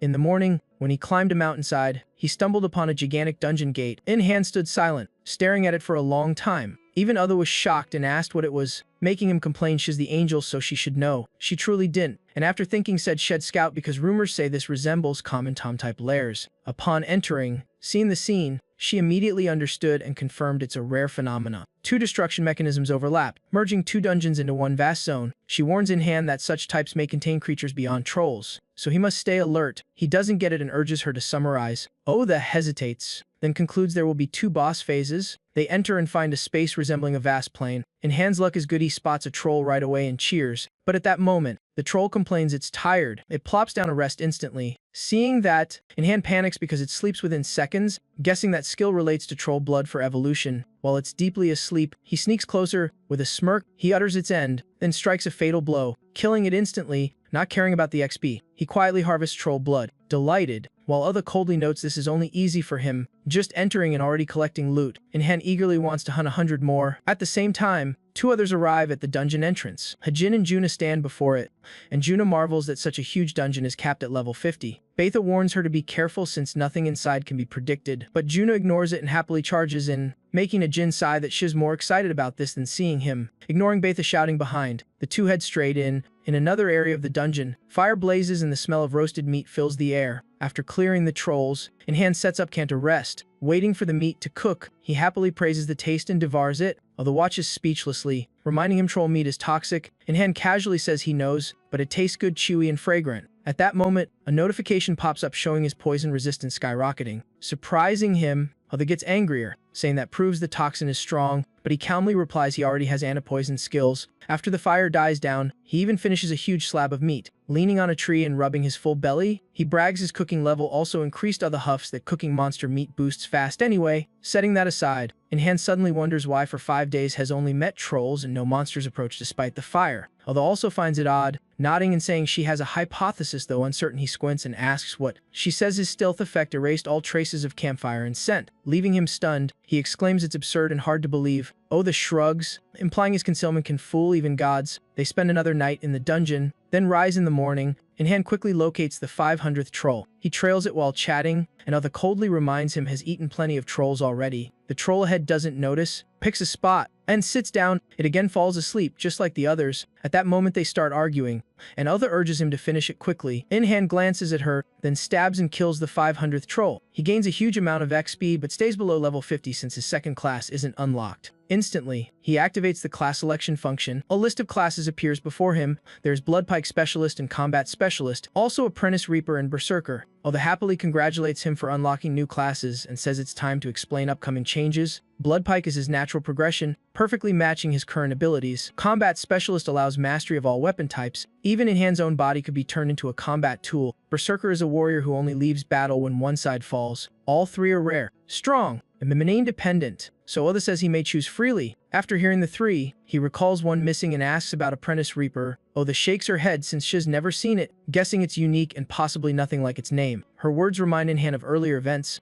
and he mutters something like maybe like a Spear Sage type. In the end he doesn't care and chooses Apprentice Reaper. Oda isn't surprised, saying she knew it'd pick the mysterious one. Inhan awkwardly says she knows him too well. A flood of notifications pops up before him, but the level-up requirements make his face darken as he shouts about the absurd difficulty. His cries echo across the plains, but no one pays attention. He sits down, lamenting he now understands why many never pass level 50. Killing a level 3 boss in one hit at level 50 is nearly impossible. The more he thinks, the more hopeless he feels. Oda glances over and asks if he has any plan. In-hand thinks and says he must delay upgrading rest skills and instead reinforce weapons manually with mana stones. At once, powerful energy surges across the plains. The source is none other than In-hand. Though he's unsure he can handle it, then a noise behind startles him. He turns to see a scorpion dragging a person. He panics, shouting why that kind of scorpion appears on a high plain. The victim is Juna, screaming in terror for help. She screams herself hoarse while the monster squeezes tighter. Beitha frantically scolds her for ignoring warnings. While Juna cries for rescue, Hajin is chasing desperately but can't free her. From afar, In-hand asks why they're struggling with such a weak monster. Otha says ambushes make this common. Reluctantly, Han dons his mask, grumbling he hates trouble but can't let them die. He draws a metal skewer. Otha jolts, unsure what he plans. In-hand doesn't care, raising the skewer and declaring it was meant for food but now becomes a hardened steel spike. Before she finishes, he already throws it, making Otha grumble. She scolds him for wasting rare materials on a cooking skewer. Ignoring her, the skewer shoots forward and pierces the scorpion's gripping claw. June is flung free and falls, and In-hand dashes in to catch her. Without a word, he immediately turns. He hands Juna back to Hajin in one swift motion. Hajin, unprepared, gets crushed by Juna and they both fall over. In-hand then pulls out another weapon. He charges straight at the sand scorpion. Gripping the weapon tightly, he strikes down like lightning. The monster can't dodge and takes the full blow. With one finishing strike it dies, and In-hand gains a chunk of XP, but is shocked that it's level 78 far higher than expected. Oda explains its toxin is its true strength, but since he's poison resistant the fight became trivial. In-hand nods, thinking its meat might taste like lobster. Oda snaps, yelling if he wants to eat again. Did he come here just to feast? Meanwhile Juna sits up and Beitha checks on her anxiously. Juna stares at In-hand, then screams as the Dark Knight. The nickname stuns him and he asks what that even is. Juna hurriedly says he's trending on Instagram under that name. Hajin adds some claim his spy, but Juna prefers the cooler nickname. They chatter nonstop in front of him, while Oda is so furious she's about to combust. She grits out that the internet always invents nonsense and distorts reality. In-hand grows uneasy at Oda's anger but needs to leave, yet Juna spots it and yells he's ignoring her. Hajin sighs, guessing he soloed the scorpion. Truly impressive. Night falls in the dungeon after a full day of hunting. It's rest time. Hot meat sizzles on the pan, releasing thick aroma. In-hand is of course the head cook. While the two guests drool beside him, Juna complains she hasn't eaten all day. In-hand sighs, saying he can share but the meat is poisonous. Juna doesn't care and cheerfully says she can handle it. She places her hand near the pan and purifies the toxin instantly. Black fumes rise as the poison dissolves. Juna beams that it's edible now, leaving In-hand wide-eyed. Both of them are strong, pretty, and blessed with overpowered skills, make him lame in unfair heavens. Oda explains Juna is blessed by the goddess of beauty, granting holy abilities, hence this one grills, 3-eat situation. After eating their fill, Juna and Hajin thank In-hand, but he only nods, saying nothing. Seeing him quiet, Juna smiles and asks if he's feeling down. She invites him to join their little eating group, but In-hand shakes his head and rejects her outright. His blunt refusal stuns Juna, who turns to Hajin complaining she got turned down despite being that pretty. Watching them, In-hand is puzzled, wondering if they're dating since they don't act like a couple. While he's still thinking, Hajin approaches, gives him a business card, thanks him for saving his teammate, and says to contact them for any repayment. Seeing the card startles In-hand. It looks identical to the one Maijie gave him, likely the same company. Juna hands him one too, saying they're just here for work and will return to Korea afterward. Hajin quickly covers her mouth, saying she'll expose their company if she keeps talking. After the noisy exchange, the two leave the camp, watching their silhouettes fade. In-hand sighs, guessing he'll meet them again. Oda snaps at him to stop predicting the future. But before she finishes, In-hand says he must follow them because scorpions won't attack him, making them perfect bait. On the other side, Juna and Hajin don't know they become lure targets. Juna complains she should have flirted harder, unless is gay. Hajin gives up responding. Juna then babbles if offering him all the loot would make him help with scorpion hunting. Hajin doesn't answer but counters what if he wants the toxin. Hearing that, Juna goes silent instantly, and Hajin reminds her that explaining why they need venom would be troublesome. They don't know. In-hand hears their entire conversation from behind. He smirks, silently praising Hajin for being cautious. Juna stays quiet only briefly before asking if they really must hide things from In-hand. She believes is good since he saved her and shared food. Hajin sighs, surprised she's still knave despite her age. Juna laughs, saying it's because he and Maijie always protected her. Behind them, In-hand grumbles that she said this was a tumbler. Why did they come just for a scorpion? Oh, the snap, she thought only those two were here. In-hand doesn't buy it, huffing that it's suspicious and accusing her of hiding things to tease him for predicting the future too well. While they argue, another sand scorpion emerges. In-hand instantly identifies it. He swings his spear and kills it on the spot. Seeing he's still using the skewer, Oda angrily asks how many has made. In-hand proudly gives it a new name, Merskill Ironheart Spike. Set that aside, what bothers him is that monsters appear and the other two never notice. Luckily, their guardian deity him is following, since even their angel fails to detect danger. The calmly explains guardian angels on Earth are restricted, they can guide but not heavily intervene. Hearing this, Inhan jokes they are not completely useful. Catching on, snaps that she is helping him. Right then Juna chirps, asking where the giant mega scorpion is. Hajin corrects her, it's the death scorpion. Hearing the name, Inhan stops arguing and admits it sounds intimidating, but Other's face suddenly darkens, Hajin's too, as something massive blocks his view, horrifying him. That thing is the death scorpion they just mentioned. Juna and Hajin panic and back away. Hajin yells as it appears, and Juna gasps at its size, prompting him to scold her for admiring it now. He draws his weapon and orders Juna to activate her support spell. Juna obeys, raising both hands as a complex light circle forms, and she prays for Hajin's strength. In moments, Hajin's power surges. He charges into clash with the death scorpion. Watching, Inhan remarks it's a proper angelic night. He asks if he should interfere, and Other nods that they can handle it. Meanwhile, Hajin battles fiercely while Juna cheers outside. She doesn't notice a troll creeping toward her. Seeing that, Inhan sighs that he should warn them. Soon Juna senses something wrong. She turns and sees the troll's horrifying face right beside her. She screams for Hajin to run, leaving him confused. As the troll chases Juna, Inhan appears behind it, as holding the pay bunker. Without hesitation, he charges it and pulls the trigger. The energy shot pierces clean through the troll. It drops dead instantly. The sudden turn leaves Juna and Hajin frozen. Once they grasp it, Hajin grows irritated seeing it's Inhan again, standing on the troll's corpse. Inhan coldly says he predicted this, it's Onu's weapon. The pay bunker is cracked apart,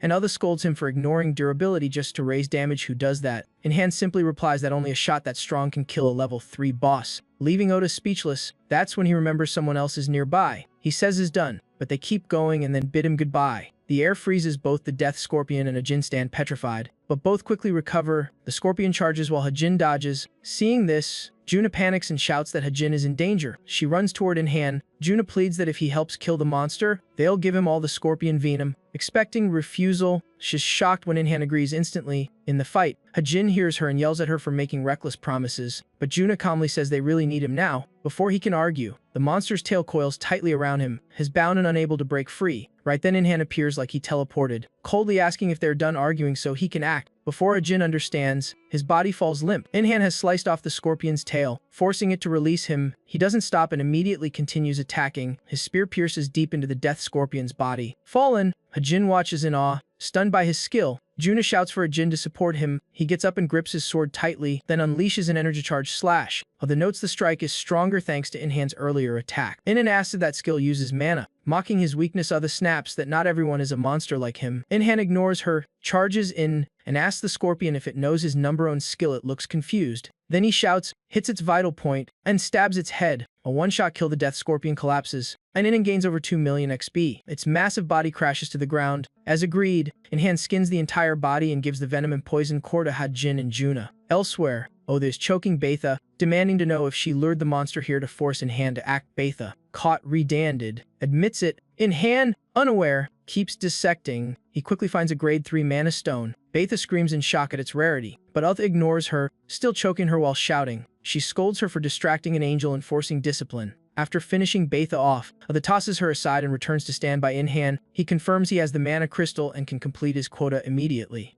Hajin's group also finished their mission, so they invite him back to Korea and ask him to join their company. He coldly rejects them at once. Both freeze, then take turns begging and trying to persuade him. Peta butts in too, worsening his mood. He grumbles that he already refused and wants nothing to do with that messy industry. His mind suddenly shifts, making Oda sigh as his disorder flares up again. She firmly tells them to stop bothering him and leaves quickly. They say goodbye and withdraw. Now only he and Oda remain. He brightens immediately, while she says she must return to stealth mode. He nods lightly and picks up the grade 3 mana crystal to continue his work. With the stone, all his remaining abilities grow significantly. He begins reinforcing his gear and personal attributes. Energy spreads out, filling the entire corner where he stands. A system window suddenly appears before him. He gains an advanced regeneration ability, making him freeze in surprise. The new skill lets his body restore itself when damaged. Once activated, it needs time to recover energy before reuse. Oda explains it's a rare power, and at high levels it can regenerate even the heart or brain. He worries about how long training will take but admits it's worth investing in. She smiles, pleased with his resolve. They continue talking in the still darkness. He laments that he needs to hunt just 100 more tier 2 creatures to finish the harsh challenge. Saying so, he immediately tracks the monster's trail. After watching for a while, he grows suspicious because they're moving differently. Instead of sleeping under trees as usual, the monsters stay constantly active. He thinks they might be seeking revenge for their leader, but Oda dismisses it and urges him to finish. For the next 2 days, he scores the dungeon hunting the weasels, but he manages to take down only 97 in total. On the second night, he finds an empty patch of ground to rest, grilling meat. He grumbles that their numbers have dropped sharply, now meeting only 1 per hour, and their behavior is strange. This makes him even more cautious and confused. When ambushing them, he sees they panic, begging for mercy and fleeing in fear of death. Remembering things, he suspects a stronger being is controlling them. While Oda denies there's a high-rank leader, still unsure, he guesses the culprit is a different species, and Oda agrees. He finishes the meat, leaving only the bones behind. Then he says they'll leave this place, and Oda also agrees they shouldn't keep taking risks. He heads out, saying there are plenty of other places with Tier 2 creatures. They continue deeper into the vast grasslands. Suddenly he feels uneasy, saying the path looks different, making Oda double-check. Hearing that, she closes her eyes to concentrate and sense the area. Moments later she opens them, her face turning pale. She panics and reports that the exit has vanished. Shocking him, not understanding anything, she clutches her head, screaming because she's lost contact with the other angels, something never seen before. He quickly calms her, telling her to stay composed. She takes a deep breath, regains control, and mutters about the possibility of this being a forsaken world. Hearing that phrase, his expression darkens instantly. He asks for clarification, and she confirms the divine realm oversees countless worlds to protect life. But sometimes monsters grow too strong and wipe out all other beings. With no foes left, they begin slaughtering each other, and the world is deemed hopeless. As she explains, she keeps trying to contact heaven with holy power but fails completely. She panics more, knowing all celestial links are severed in a forsaken world.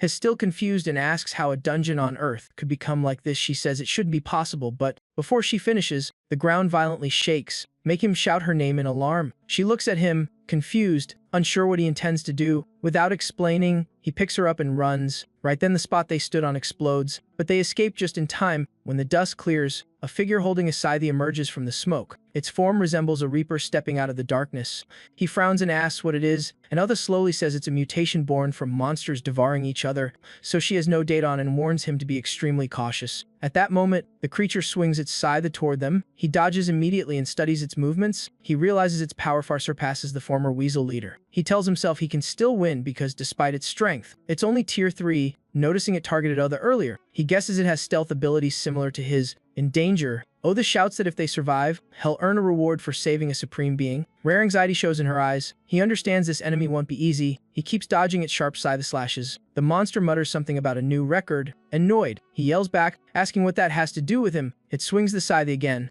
and he is left with only his spear and broken armor to hold out. The monster keeps demanding his record as if it's what it wants. Has shocked, and Oda warns that it's using sorcery. A magic formation flashes beneath his feet. He springs upward instantly to avoid being trapped. Spikes erupt from the ground. From the air, he closely observes the creature's movements. Then he grips his spear and shouts, preparing to strike back. The spear shoots forward and pierces its head, making it scream in pain. Seeing it still alive, he curses that such a powerful strike only caused minor damage. Oda explains the level gap is too great. Even making it bleed is already a miracle with his current gear. The monster sneers, saying it will still take his record. It slams down its scythe again. He counters but is forced backward. The impact sends him tumbling. He grips the spear shaft firmly, refusing to yield. He thrusts another strike into its body, but its scythe blocks it, and it mocks him as weak yet stubborn. Repeatedly demanding the knowledge within him, he snaps and curses at it for talking too much, then charges back into the fight. But his face pales as he senses danger. A spell detonates right in front of him. 2 seconds later, he dodges, but a section of his left armor is destroyed. He frowns, thinking he won't last long if more armor breaks. He stares at it, muttering that this is the true power of mana arts. The monster rushes in with another attack. Powerful energy blast shoots toward him. A row of sharp spikes rises behind him. He roars in defiance, vowing that one day he will master mana arts, then dives down and thrusts his spear toward its face. But an abrupt mutation occurs. Spikes grow from the monster's face, forcing him to dodge. Oda trembles in fear as she witnesses it. Even while dodging, a spike still pierces his shoulder. He cries out in pain,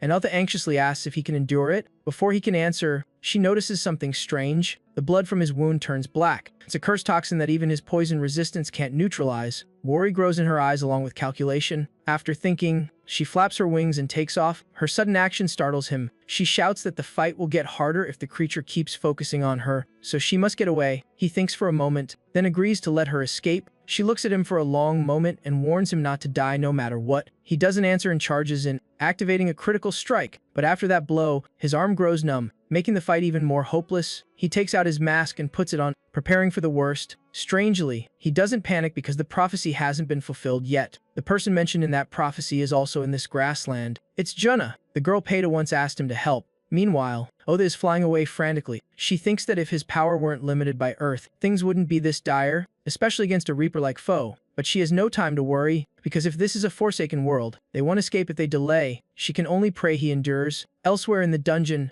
Junna's group is still trapped. Hajin tries to activate the escape scroll, but it's useless, making everyone panic. Peeta is waiting for them when a sudden anomaly occurs. A pillar of light descends from the sky, shocking all three. Looking closer, Peeta screams it's Utha. She crashes to the ground, completely exhausted, but ignoring herself, she yells at Peeta to repay her current debt. Back within Han, the fight is so intense his mask is about to crack. This enrages the monster, which roars asking why he hasn't fallen yet. It goes berserk, repeatedly hacking at him with its scythe. He keeps dodging, shouting he doesn't want to hear another word from it. He still counters, lamenting he's only been revived on Earth for 2 months and can't accept dying so soon after 1,000 years of torment. He grips his spear with the last of his strength. He thrusts with full force, roaring that he will not die here. But after the strike, his body gives out and collapses. His fingers lose all sensation. Seeing this, the monster laughs, declaring he must die now. But he clenches his teeth, refusing to let fate decide, because Utha told him not to die. He absolutely won't fall. He also remembers Junna promising they'd meet again, so he can't end it here. If he dies now, all his plans will crumble. Death is not an option. He still has to wait to meet Lead again. Just thinking of her fills him with longing. While lost in thought, the monster's scythe swings down again. He suddenly hears a voice calling him, sounding like Lita, snapping him awake. He bites his lip fiercely, refusing death. A thunderous explosion erupts across the open ground. When the smoke clears, he isn't beneath the scythe, confusing the monster. At the moment the strike fell, somehow, he rolled away and escaped by a hair's breadth. The monster mutters in disbelief, not knowing how he dodged. Then a voice rings out, saying they're not too late. The newcomer is Junna, who quickly casts a healing invocation. A beam of light envelops his body. The energy resembles holy force, instantly closing the wound on his arm. The blackened blood on his shoulder vanishes as well. He widens his eyes, stunned that the curse is gone. Her healing is terrifyingly strong. He immediately prepares to counterattack. As it swings again, he dodges at once. His evasion enrages the monster, its eyes burning red. He scoffs,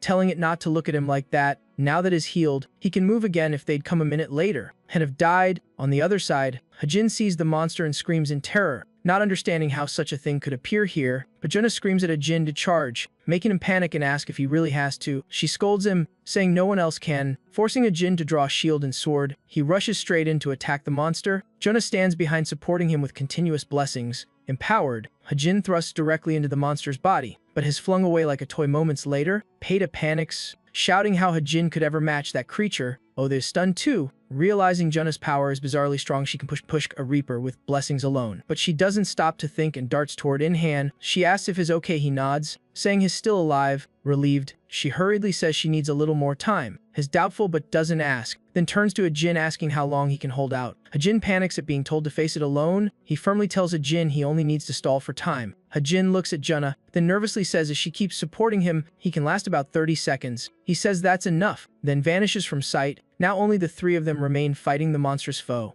Junna pours blessings nonstop to push it back and help Hajin endure. Peeta trembles beside them, muttering that if Nazuna dies she'll hate Inhan forever. Regardless of Hajin, Oda snorts, calling her heartless, but reminds her Inhan said 30 seconds is enough. Trust him. Even with Hajin fighting desperately, Peeta still panics, asking what if he's late, especially since he hasn't used his trump cards. In a peaceful part of the grassland, a pack of weasels moves unaware they're being watched. Upon sensing the presence behind them, it's already too late. Inhan has begun the slaughter. Hearing Oda report this, Peeta screams in disbelief that his hunting weasels at a time like this. Oda calmly nods, saying he only needs 3 more tier 2 kills to exchange for a title. Once he levels up, his state will fully recover. At that moment, Inhan finishes all 100 weasels. He officially becomes a trainee Reaper. All his stats are fully reconstructed. His attack power surges dramatically. His level jumps to 53. His physique grows sturdier with the level up. With that done, he sprints back at full speed, only 10 seconds left. The battle here remains ferocious. Hajin is badly injured, bleeding non-stop, with armor and shield nearly broken. He still can't understand how Inhan once survived this monster alone. As it rushes to strike again, Junna casts a blessing, begging the goddess to protect Hajin. A thunderous blast echoes. The monster's scythe shatters Hajin's shield, is hurled away, and Junna runs to him in panic.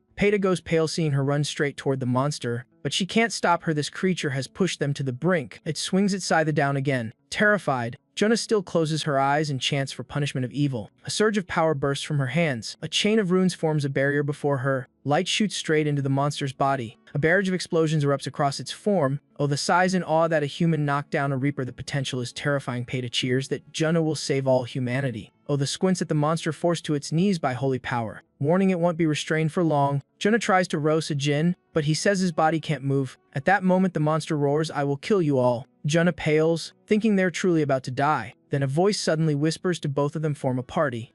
Has startled to see the party interface pop up, showing 3 members. Recognizing the party list shocks Jin completely. At the same time, a figure approaches. Seeing him, Jin shouts in relief, "You came back." The one who appears is In-Han. At that moment, the creature begins to stir awake. Jin sinks into panic again. In-Han speaks, praising him for holding on this long, saying he'll handle the rest. Then he wipes all the grime off his body. Both of them stare in surprise at the gesture. Jin just watches In-Han's back as he walks. Seeing that firm silhouette, he thinks is finally safe. Jin sighs in relief, confusing Junna. He laughs, saying he just realized his own weakness, feeling despair, then instant relief once In-Han appeared. Their battle drags on until night falls. The aberration is cornered by In-Han, mumbling about humanity and a new record. In-Han uses stealth and chaos so it can't pinpoint him. With that thought, he activates burst power. His body expands, strength skyrocketing. The monster senses killing intent crashing down, eyes widening in fear. In-Han stands above and gives a sharp command. Immediately, he hurls the spear straight down. The finishing strike booms, dust filling the air. When the dust clears, In-Han freezes. He seems stunned, as if seeing something strange.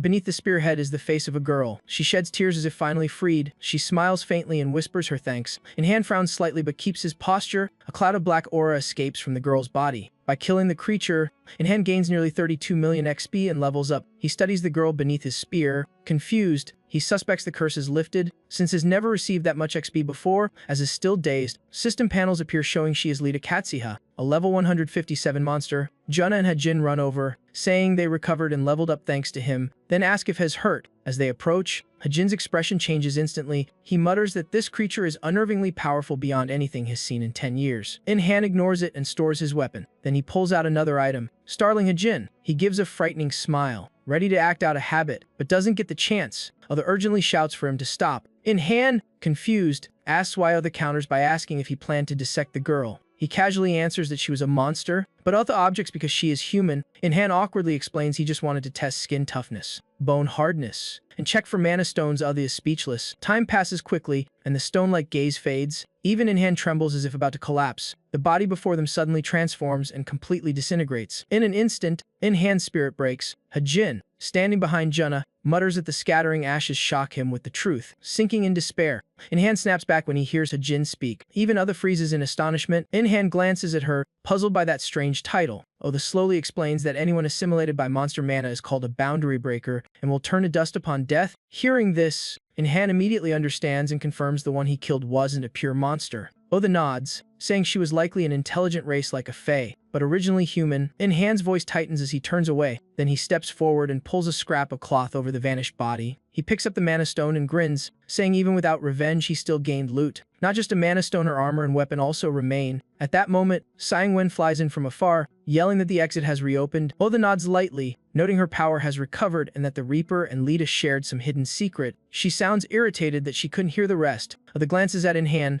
making him confused why everyone is staring at him. Then he quickly assumes they're blaming him and loudly questions Utha, who simply says they're looking because Hez cute. In-Han believes it, smiling shyly while Other can only feel helpless, not wanting to dwell on it. Other shifts focus, realizing killing the Reaper didn't solve anything. This hideous dungeon still hides seals far beyond common creatures. The Boundary Breaker title has reached Tier 3, something that shouldn't exist on Earth, and it's tied to a forsaken world. Other can't make sense of any of it, thinking that she looks back toward In-Han, yet the only thing she can confirm is In-Han defeated the Reaper. Yes, even trembling, he will only grow stronger from here. After that chaotic night, Jin is even more grateful to In-Han. He bows deeply, thanking him for saving the whole group. In-Han shakes his head, saying Hez the one who should be grateful for their timely help. But Jin insists In-Han did far more, and they could never have escaped the dungeon alone. In-Han can only fall silent helplessly. He hesitates a moment, looking slightly uneasy, then slowly asks if, in that case, he won't object him taking this, raising the mana stone. Jin freezes when he sees it, but soon he sighs as if accepting fate. He nods, allowing In-Han to take it.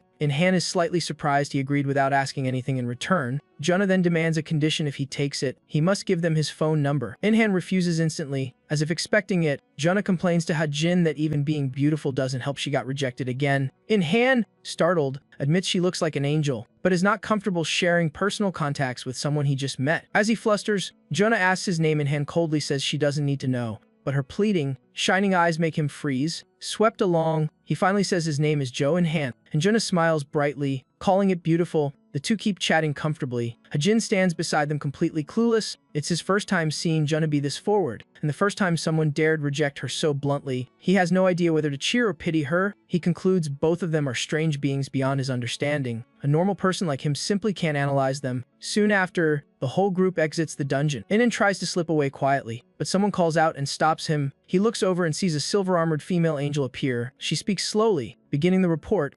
Ha-jin and Junna stare at the angel in stunned amazement. Otha, sitting on In-han's shoulder, also nods in admiration. Then she flies before the higher angel to make her report. Seeing this, In-han suspects the newcomer is Otha's superior due to her overwhelming aura. While he is still guessing, the two angels finish and the female angel heads straight for him. She says that because he saved Otha in an emergency, they will discuss his reward later. In-han nods, saying there is no rush and he didn't help for a reward. She continues that the matter is serious, so she will temporarily take Otha for investigation. In-han agrees. Seeing no objection, she is satisfied and announces the dungeon will be sealed with holy power. She then walks straight to the dungeon entrance. Several other angels appear and combine their power to lock the dungeon completely. In-han watches silently from behind. Wondering how many such dungeons still exist, he wonders if someone purposely created them. Though the purpose is unclear, his mind remains haunted by the girl who died inside. Thinking so, In-han clenches his fist. Realizing worry alone solves nothing, he must grow stronger to survive. Soon after, the dungeon door is fully sealed. At that moment, the high-ranked angel says that among countless worlds, Earth is the hardest to predict. So many angels must watch over it. Hearing this, In-han immediately turns to her. She unexpectedly smiles and says Lita misses him dearly. The words make In-han freeze in shock, but moments later he happily asks if it's true. Then he suddenly remembers something important. He intends to ask the angel to tell him more,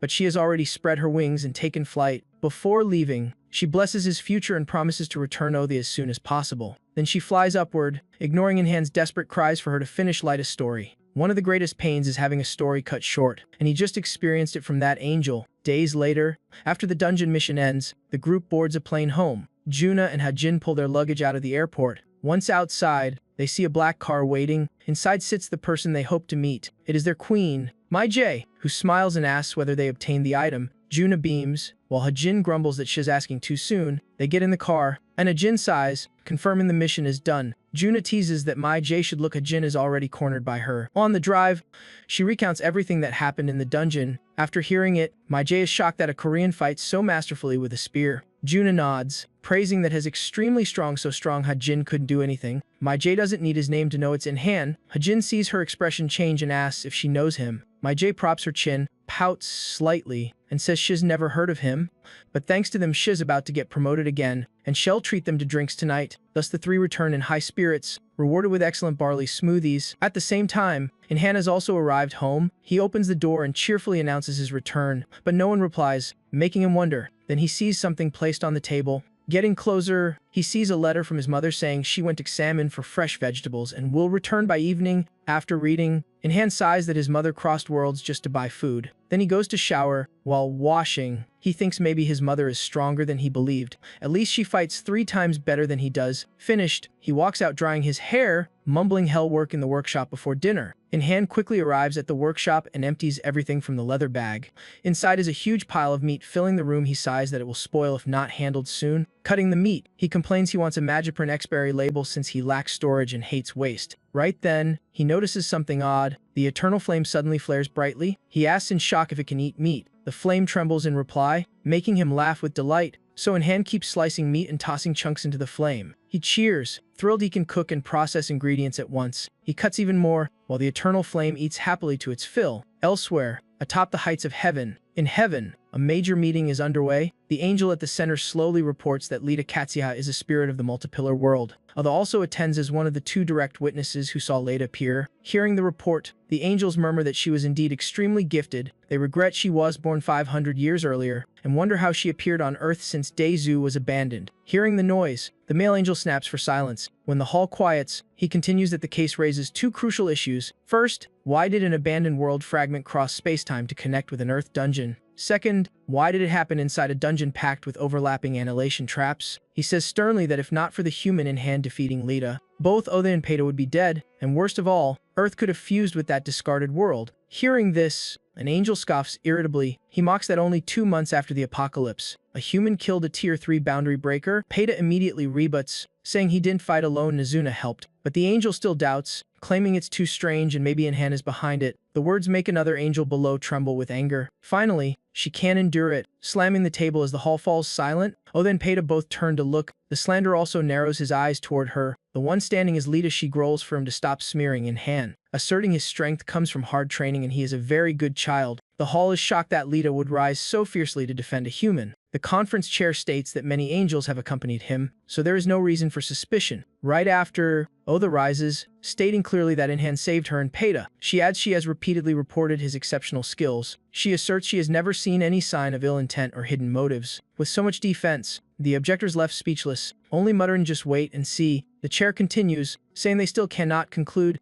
so they will quadruple the number of angels on Earth to investigate. At the same time, to help Earth stabilize, God will reward humans who contribute. Like Othar and Peita, some humans will be granted additional guardian angels. He sweeps his gaze and warns them to monitor closely, for if the abandoned world reconnects to Earth, the consequences will be irreparable. Right after, another group of angels descends to Earth. Some angels are displeased but reluctantly obey. Lita and Oda are about to leave when they are called back. The chairperson tells Lita and Oda to stay. The two wonder what he wants to say. They step back into the hall. Peita is also there, and the chairperson stands before them, speaking solemnly. He thanks them for coming, saying the purpose is to decide the reward for Zoe and Han, because he believes they understand him best. Lita cheerfully asks what would make him happy, while Otha calmly suggests giving something truly useful. The chair nods, saying he understands and promises to grant the best gift within his authority. By God's command. Hearing this, Lita exclaims in joy, while Otha gasps loudly, "Really, Lord Mira?" She is shocked because Mira is normally impartial, yet he breaks tradition this time. He calmly says he is merely following the will of the Supreme One to restore Earth's stability. Finishing, his gaze drops in deep thought. He senses Inhan grasps the core of the issue better than billions of revived humans. Meanwhile, at Inhan's workshop, he continues diligently forging each piece of equipment. Soaked in sweat, his mood remains excited. Glancing at the clock, he panics it's nearly late night and remembers his mother's dinner. Even so, he stays and doesn't go home. Inhan persists with focus, crafting his weapons. After a while, he exhales in relief. The upgraded mechanical pad is complete. From grade 3, it is now boosted to grade 4 with superior power. He tells himself grade 5 would overload, but 4 is stable enough. Now he thinks about making a ranged weapon, but guns or bows are useless since he can't control mana yet. This leaves his survival prospects fragile. After long thought, an idea strikes him, and he chooses to make a spear. It will be a weapon with a hook link at the butt. This design grants higher lethality and longer reach. Furthermore, his spear technique will be maximized. Thinking that, he becomes energized. The clanging of metal rings through the workshop again. At that moment, he notices something on the table. It is the armor and weapon of Lita Kusti. He narrows his eyes, contemplating something. After hesitation, he concludes the stealth-type option is too dangerous as it could erase him.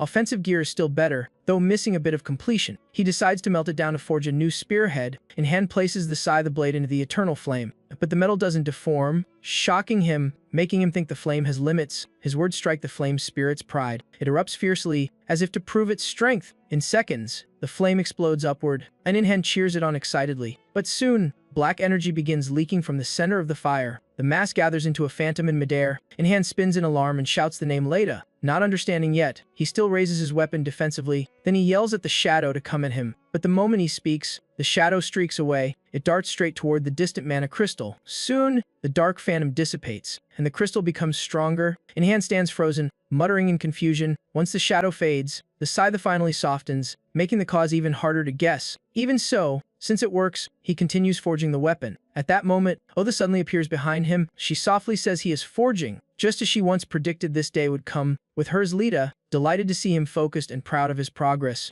In-hand doesn't notice them, still concentrating on creating the legendary Tear Destruction Spear. But it still lacks something, making him observe and conclude it's incomplete. Lita glances and instantly sees the issue. It needs mana infused through a special manual process. At this point, In-hand seems to glimpse her but rubs his eyes, thinking he's hallucinating from overwork. A familiar voice makes him freeze. Lita appears before him, smiling and asking if he's surprised. For a moment, he is completely stunned, then he blurts out her name in shock. Lita wipes her tears and smiles, saying she has returned. In-hand hugs her tightly, emotional, asking how long it felt, and Lita replies it felt like a century. Otha watches their reunion from outside, slightly annoyed. But she has no intention of interrupting. In-hand then turns to greet Otha respectfully. He gives a sincere smile that warms everyone. Seeing that, Otha smiles gently in return. The workshop atmosphere becomes far more intimate. The three sit together enjoying tea. In-hand jokes he now has double the pressure, making Lita flare up at that phrasing. Otha, used to this, calmly says heaven will send more angels to investigate anomalies. Hearing this, In-hand frowns because they still have no clues. Otha confirms and says similar phenomena may repeat. In-hand agrees heaven is helpless without leads, and Otha accepts that view, seeing her change in attitude. He asks why. Otha explains he is now an ally, so she no longer needs to cover for heaven. Moreover, since he became a Kyujong, her connection to heaven has changed, mentioning that In-hand remembers his unclaimed reward and demands it, startling Otha.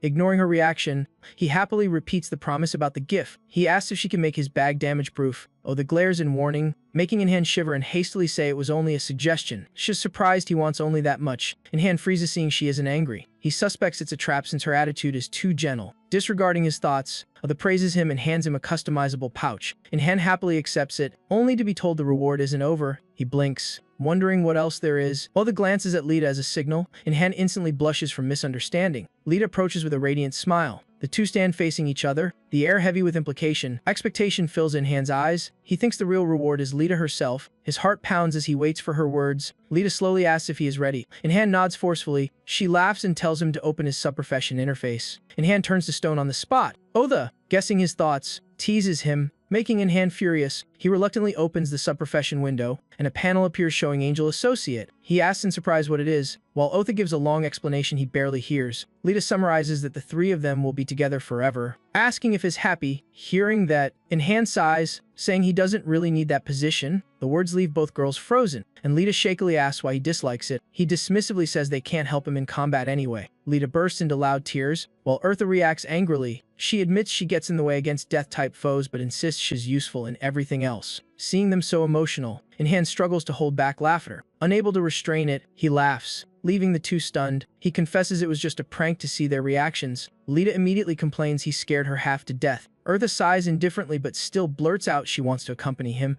In-hand says nothing more and directly presses confirm. Instantly, the screen flashes and multiple prompts appear. He is officially promoted to Angel Companion. He gains maximum linkage with 2 angels, plus 30 stats when facing rule breakers and immortals. He also receives a passive Grace Blessing skill. All mission rewards increase by 30%. In addition, he receives a new active ability. Heavenly Assist lets him borrow the power of angels. The effect changes depending on the angel when fighting in abandoned zones. For now, that power belongs to In-hand, and he is currently linked with Lita and Eartha. Reading carefully, he frowns, thinking about how he can view all their statuses in the party. One detail shocks him. All stats are amplified, a full 30% boost when facing taboo breakers and immortals. Thinking this, he looks back at the two, making them jump. Then he suddenly rushes in and hugs both, smiling and apologizing for the prank while praising their usefulness. Lita brightens instantly, happily responding. Eartha blushes, trying to keep a cold tone while admitting she helps him a lot. In-hand releases them and immediately asks how to train this active skill. Lita grins mischievously, saying the deeper the bond with the angels, the stronger the power. In-hand stares blankly, sensing something strange. He feels like she wanted to swallow him earlier, unsure if he imagined it. Eartha notices as well but stays silent. She clears her throat and calmly congratulates him, hoping to continue journeying together. Lita follows, eagerly urging him to start right away.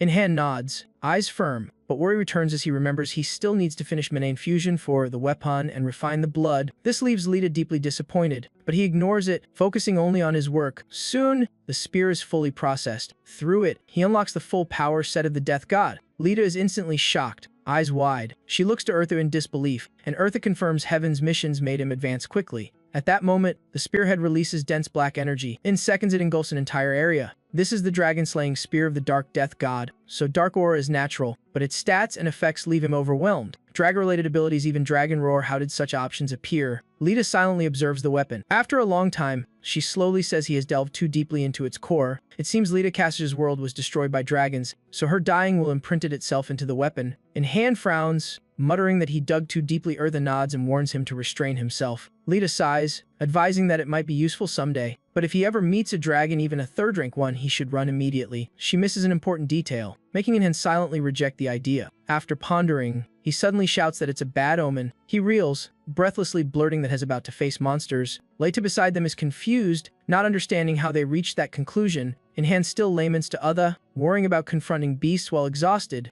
and Uda reassures him he'll manage somehow. Lita irritably cuts in, scolding them for overthinking when the road to encountering such creatures is still long. Hearing that, Han and Uda chuckle softly. One adventure ends, opening the way for the upheavals awaiting Han ahead.